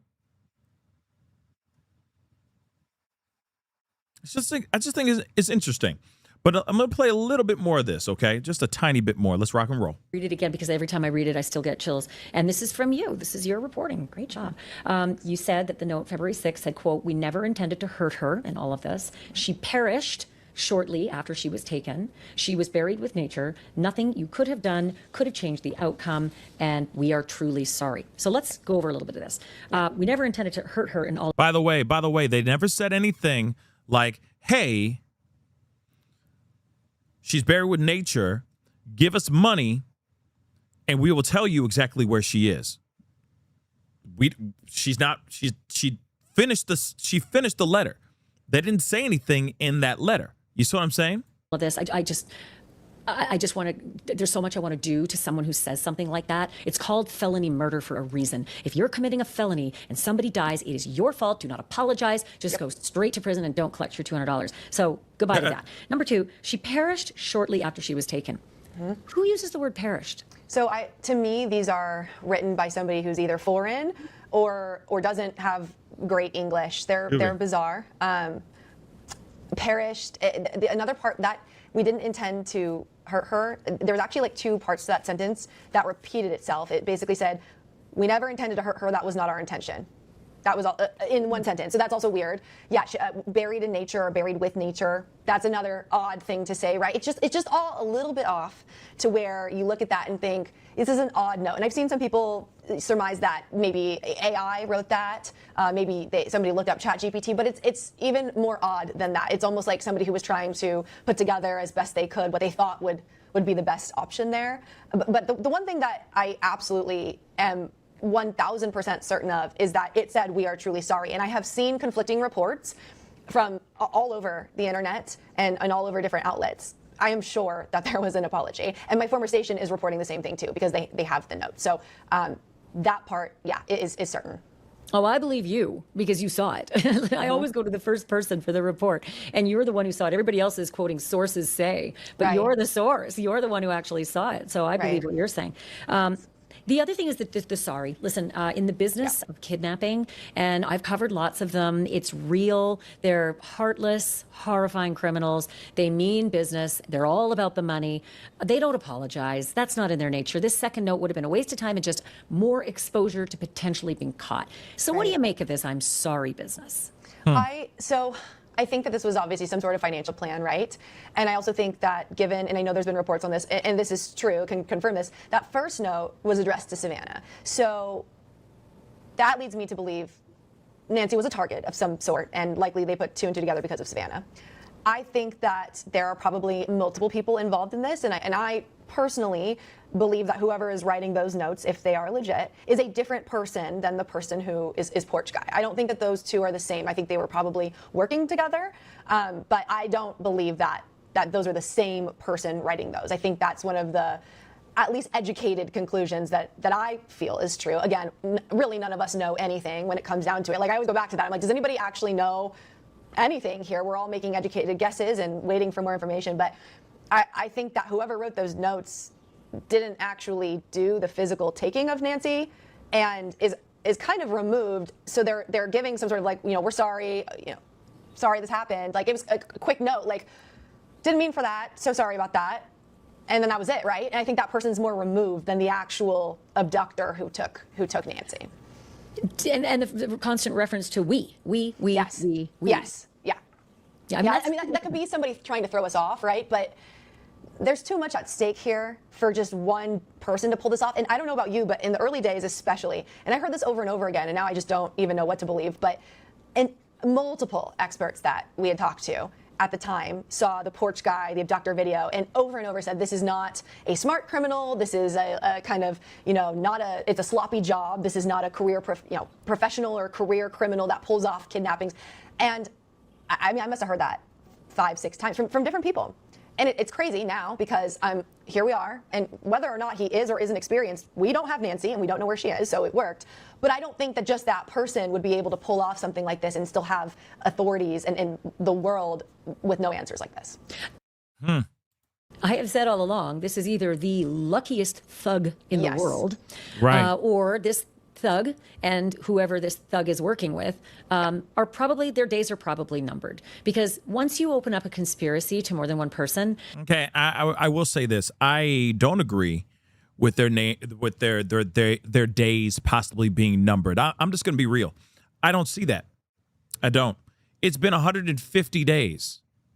If I'm correct, today marks 150 days since her disappearance, and we still haven't heard or seen any developments or any updates at all with this whole case. So as much as they're saying, he'll eventually get caught, yeah, maybe, not anytime soon. At the rate that they're going right now, I'm sorry, guys, I beg to differ. I really, really do. You open up way more chances of one of you pointing the finger in order to save themselves. And so I'm hoping that that's likely the outcome of all of this. And hopefully these rumblings about we're getting close to finding, Porch Guy, we're getting close to finding TMZ letter writer, the one who wants a Bitcoin for the information to serve them up on a silver platter. But that's the other thing. With whomever is... Hold on, let me just say this really quick. Don't get it twisted. I have faith that they're going to be... that these guys will get found. I don't know how they're going to be able to find them. You know what I mean? Find these people. But I'm telling you right now, the people that sent out the letter saying, oh, our bad, she lost her life shortly after her kidnapping. We are so sorry that she's passed away. She is buried with nature. They have not written another letter since then. Let me repeat that one more time. The people that actually kidnapped her, that they believe are the kidnappers that wrote a letter, they said that she lost her life shortly after. They're very sorry. There was nothing that they, like the family, that the Guthrie family could have done to change the outcome of her demise. But she is now buried with nature. They have not written another letter since then. You understand what I mean by saying this, right? By emphasizing on that.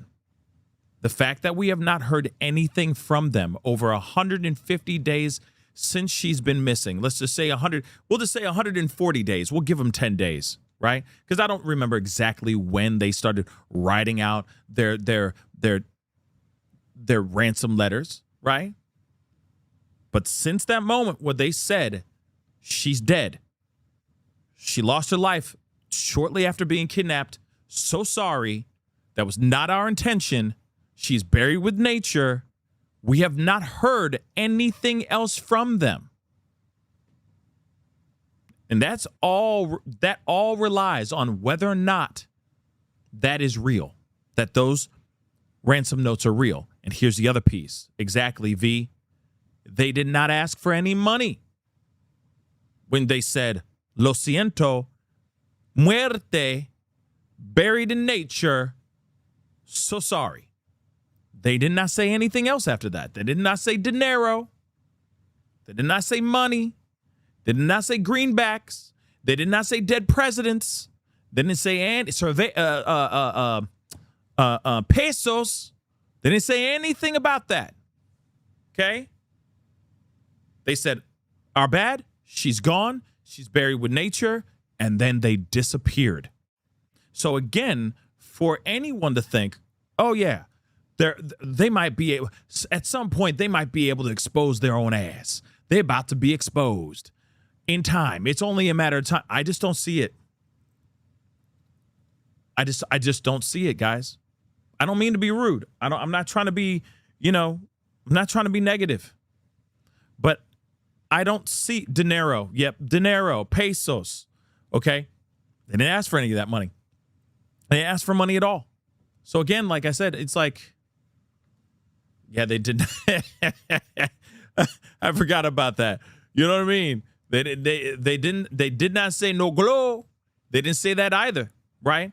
But over 140 days since they sent out those letters, give or take a day, right? We have not heard anything from them. And I don't think we ever will. Okay, I don't really think that they're going up and saying, hey, by the way, we're gonna send out another letter and see if we can make some money. No. I agree with this reporter here, Brianna. Okay, I do agree with her. I really do think that this was about financial gain, that they were going to take her for a little while, raise the stakes, ask for some serious money, get the money, give her back to the family, no harm, no foul. They're richer. They appreciate and love their mother even harder and even more now. And everybody will have a holly jolly Christmas. But unfortunately, that is not the case here. She lost her life. So now they're like, well, we wanted money. We're not going to get that money. So abort mission. And that's exactly what happened here. That's how I see it. I really don't think that they're going to reach out to the Guthrie family anytime soon. Because if they do, that's when they're really going to get on their asses. That's what I think. They're going to hunt these mother lovers down. I'm going to let her finish this question here really quick. One who wants a Bitcoin for the information to serve them up on a silver platter. But that's the other thing. With whomever is pestering Harvey Levin with these letters about, give me a Bitcoin and I'll give you the kidnappers. Yeah. That means it's possible that there are even maybe more than those two people. Or maybe it's Porch Guy about to serve up the mastermind. I mean, it is all possible. That's the thing. I mean, you could go down any path at this point, and it seems possible, right? I mean, we just don't know. And it would be nice if the authorities could somehow be able to deem or determine whether or not these letters that are going to Harvey Levin right now, one, are legit or credible, and two, if they're the same kind of people that started with these ransom notes in the beginning. I don't know if we'll get that information, but that would help. And because I really think that people are so confused. They're like, wait, is he talking about the ransom notes from the beginning? No. Okay, but then there was the guy that got arrested, who they did say was a fraud. Okay, we have that. Now we've got these other notes. Harvey was getting them before. Now there's more coming in. Are those the same? Like, it is just, it's chaos. It feels like a scavenger hunt, which is just absurd. I mean, this is just, the circus of this case is so horrific for those who are living it. And I think that that's just the part that I go back to. I'm like, oh my gosh, I actually cannot believe that this is still going on the way that it is. But yeah, it's odd. And I think something too, I mean, I don't know how you feel about this, but I am and continue to be shocked that we have had no official press conference since the first week of this investigation. And Thank you. Thank you. My thoughts exactly. We're going to let her finish. But I think that's very, very strange. Okay? I think that's very strange that you have. It's been 150 days today.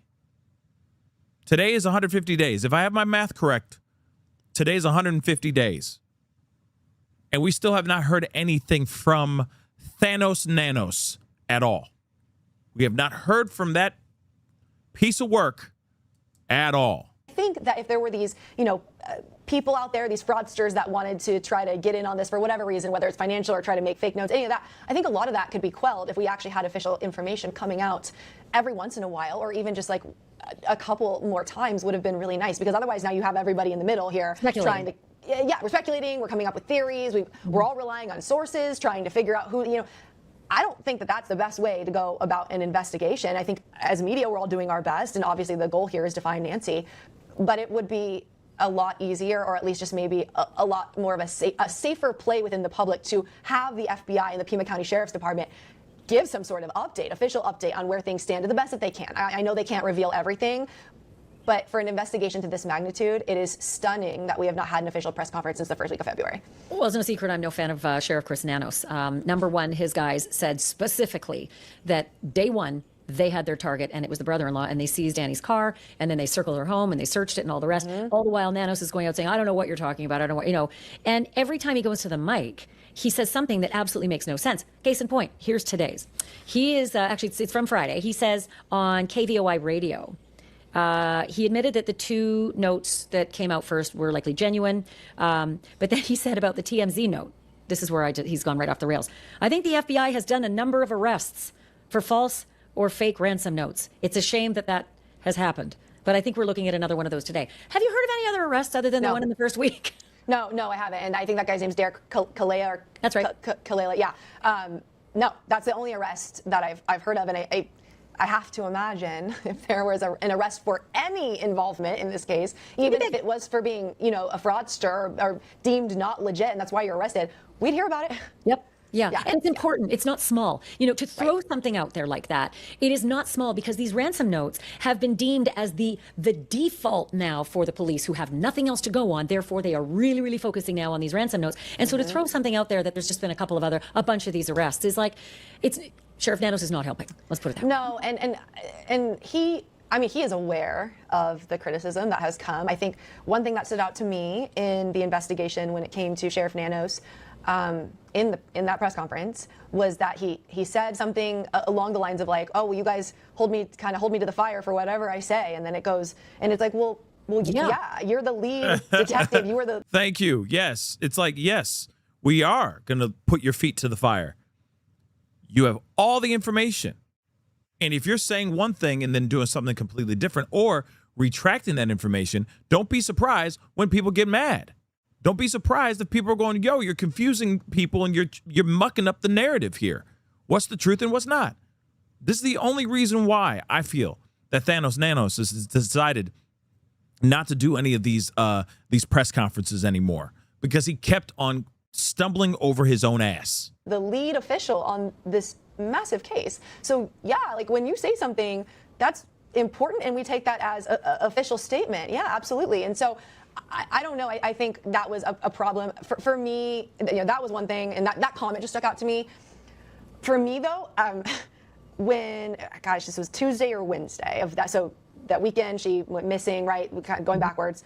I was out there in Tucson, and we were all out there in front of the house. And I will not forget the Pima County Sheriff's Department. They had deputies out there, and they were looking at the scene, and we were specifically told, hey, yeah, no problem if you go into the driveway, if you go up to the front door. That's where we saw the blood. We could obviously see where the doorbell camera was missing, and we all made sure of that, and the neighbors were pissed, and I understand that, but that was something we were given the okay to do, and me, like everybody else, went up there and got video of the blood, and obviously it was exceptionally important to the case. And then when we learned that, we're resecuring the scene and the FBI is going to come back in, and they didn't get in, and I thought, yeah, there was crazy contamination there. And I thought that was a huge misstep. And Sheriff Nanos himself admitted that, but I couldn't help but think that scene should have been secure from day one. Well, I'll go further. Yeah, I agree 110% on that. I think, and we've talked about this ad nauseum already, but the sheriff done mucked this whole thing up. Okay, when he opened up the crime scene, you know, to the public, he let reporters go through all that stuff. Like, that's still contaminating a crime scene that should have stayed a crime scene, not what he ended up doing, then going back and shutting it all down all over again. It's like, no, that place should have been shut down for however long it needed it to be. But he was treating it like this was some sort of nothing burger. That's what it felt like, that this was a full-on nothing burger situation. And that is a very frustrating thing to see, okay? He mucked this up so bad, I'm still surprised that we are still calling him Sheriff Nanos when he shouldn't even be a sheriff. That's just what I think. How he handled things with the public are pissed off about this. How he handles everything with the outside, the media, national news, international news, how he's been handling this has been absolutely terrible. How he's been handling his relationship between him, you know, local PD and the feds is absolutely deplorable as well. But, you know, like I said, we could talk about all that ad nauseum. You guys already know how I feel, and I'm going to say it again. Sheriff Nanos is trash. That's it, okay? Alante, thank you so much for letting us know what's going on. Congratulations, girl. That's right. You get that job. You get that job, girl. That's right. Of course. You know, we family out here. We here to hold it down for all of us. We all should be winning. We all need to win, okay? And we will always continue to win. And when we don't win, we learn from that experience. We pick ourselves back up. We dust ourselves off, and we continue winning. You know what I'm saying? So again, my family always wins. Do you understand? My family always wins. Local trees might be laughing right now, but that's the facts, okay? My family always be winning. Okay? AB, what the hell? I hit the wrong button. ABW always be winning. Okay? I don't know why it's doing that. Why is it doing the crickets at the same damn time? Am I hitting the buttons too hard? Okay, we're good. All right. Okay? Let's go. Okay? Let's go. But, guys, I got to wrap up the show. All right? I don't know what the crickets were about. I don't know. I hit a button, and then it kept on. It was like triggering the crickets. You know what I'm saying? Not for this moment. You feel me? We got to be winning. We ain't got time for no crickets. We ain't got time for no mother-loving crickets. Okay? I don't know what the crickets came from. Okay? Shoot. We always always be winning, AB dubs. Okay? Trey, don't ask questions. Don't you dare. You're the last person to be asking questions, Trey. All right? You're the last mother lover in this house to be asking mother lover. I can't even keep a straight face with that. I'm going to stop. But we're going to end the poll real quick, okay? Out of 241 votes, 55% of y'all believe the ransom note was written by a man. Yeah, baby. Written by a man. 55% of y'all. That's pretty damn close. Okay? Sorry, Trey. Number love, bruh. Crickets? Okay, no crickets. Okay, so 55% of y'all believe it's a man. It's a man, baby. Interesting. 45% of y'all think it's a woman. Interesting.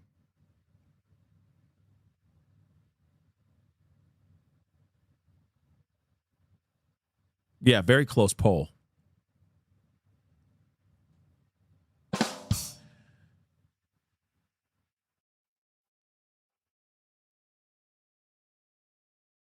Yeah. So there it is, guys. There it is. All right. So I'm going to wrap up the show because it's time to go. Ho, ho, ho. All right. But yes, David, that's very kind of you. Okay. That's very kind of you, David. Now you have an awesome rest of your day too, David. All right now, David. All right. You come back now, you hear? All right. Don't forget to do that. Ta-ta for now. It's time to go. But I appreciate it. Yeah, a damn man. A damn man. Okay? A damn man. Why does it make me think of the quote from why Mrs. Doubtfire? Why? I don't mess with the males because I used to be one. I don't know. But anyway. That movie does not work now. Have you got, okay, take 2 seconds to look at, I'll order my damn charging tree now. Okay, thank you, Messi. Thank you. Okay. She sent me a charging tree for my Madame Apple Watch. So I appreciate that. Okay. But here's the thing, okay? Mrs. Doubtfire, okay? It just look at the premise of the movie. I watched it like a couple months ago, and I was like, oh, this movie does not work now. Like, it's still a great movie, but it doesn't work now. You know what I'm saying? It really just does not work, like, at all. Because there's a lot of people that'll be very offended by that movie. You know what I'm saying? You see what I'm saying? It's really funny, but it's like nowadays it just doesn't have the same you know? A lot of those kind of movies, you know, it's like it's the Mrs. Doubtfires, it's the Tootsie, it's the what are some other ones? You know what I'm saying? Like they just don't have they just hit different now. You know? Just a completely different vibe now. Funny back in the day, but not so much anymore. What about Bosom Buddies?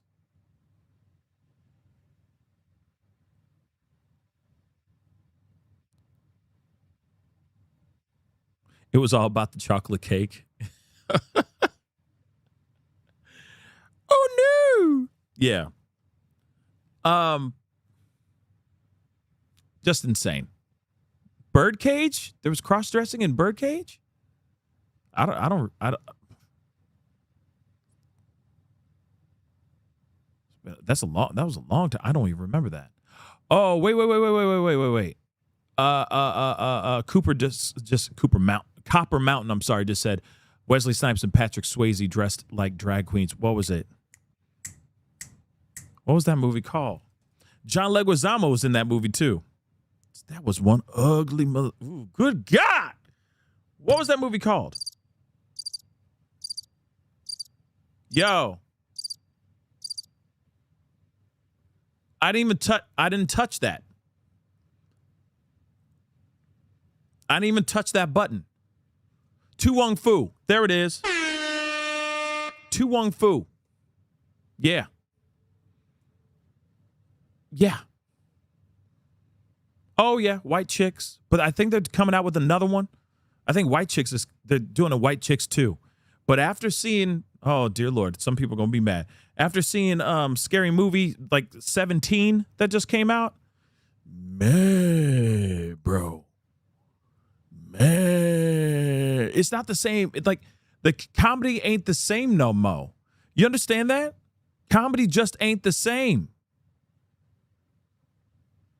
White Chicks is hilarious, but all I'm saying is it's just not the same. Like, if they're going to try to catch lightning in a bottle again, you know, like Scary Movie was funny with Scary Movie 1. They didn't even need to do, Scary Movie, which one was the one with like, grab onto my strong hand. That was pretty funny. That was funny. Okay, I don't even remember which one that was. Was that Scary Movie 4 or something like that? But anyway, All I'm saying is, like, you know, they're not that many. You know, it's like one and then it's done. White chicks, funny the first time. Can they catch lightning in a bottle again with that? I don't know. Think about, oh, dear God, what about Coming to America? The second one. I'm not talking about the first one. The first one's incredible. Second one, have y'all seen that monstrosity of a movie? That wasn't even comedy. That was just watching a mass murder in real time. It was terrible. Dear God, who wrote that crap? And then they woke up one day and said, "Yep, that script's enough. Yep, that's funny. There you go, Eddie. Read it, act in it. You're gonna love it." He's like, "Oh, yes. Yeah, I love the script. It's very nice." Come on, the script was terrible. Okay, like I said, I don't know if White Chicks gonna be funny. White Chicks 2, I'm sorry, is gonna be funny if they are really truly gonna make the movie. All right, this nostalgia stuff, like, no, just make funny movies. Make some other funny movies. Why do we need to go back to those characters? They're done. It's been how many years now? It's been well over 2 decades, has it not?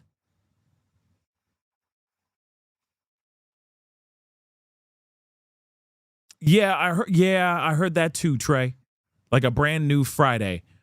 Who wants to see that? No one. No one wants to see that. How many? Friday after next, Friday the other day, Friday last year, 2 Fridays from now, Future Friday, TGI Fridays. How many Fridays do you have, man?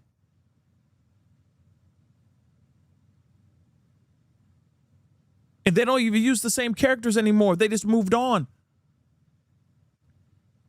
Just put in Cat Williams in there. I'm a pimp, pimpin'. Pimpin', pimpin'. Like, what? That's it? And Tiny dead. Oh. He dead. Like, in real life, he died years ago. You know what I'm saying? Like, what are you gonna do? You ain't got Tiny no more. You gonna give the role to Cat Williams again?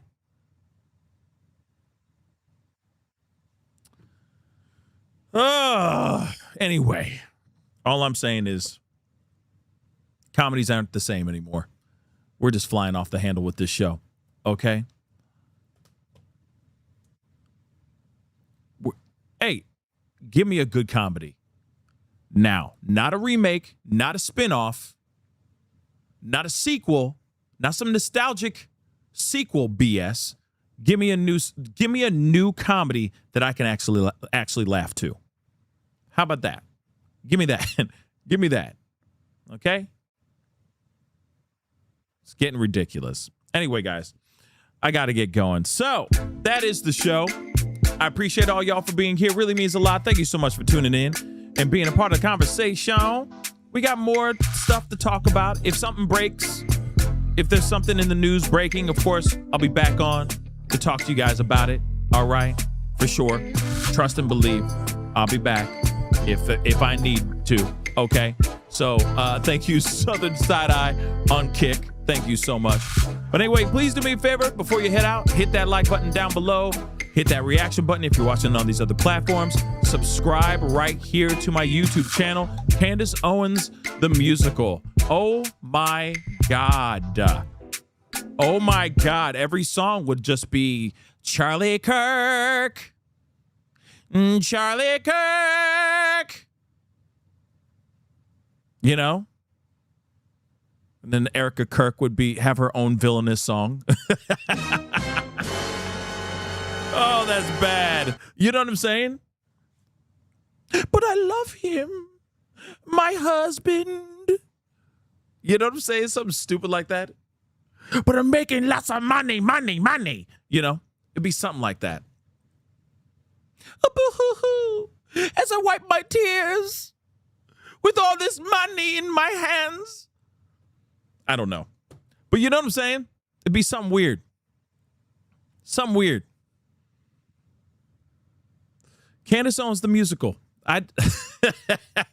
Somebody needs to write that. Somebody just needs to do it. You know? Crazy. Anyway, back to this. Saying goodbye. You know? Yeah, she'd be like Ursula. Yeah, she'd be like Ursula. You know what I mean? Erica Kirk. No disrespect. I'm just saying, as far as this all going, you know what I mean? It'll all be laughs and stuff. You know what I mean? And then Candace Owens would be like, you know, exploding microphones, you know, stuff like that. Singing to birds and stuff.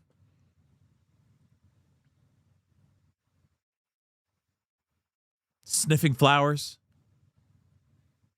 Charlie Kirk, you know what I mean? The entire time, you know? But what does it mean? You know?